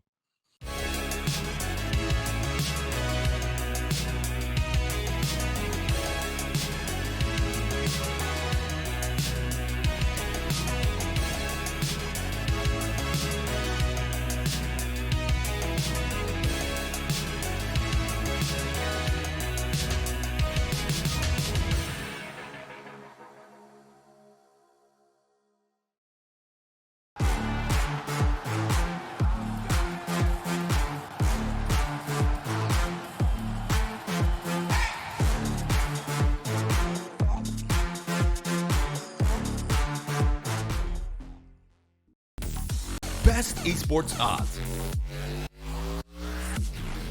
VIP program, and a variety of bonuses. Fast and easy withdrawals.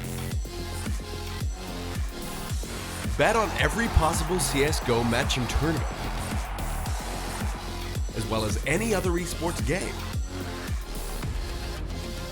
Only on 22bet. Are you tired of your boring old skins and looking for beautiful new ones?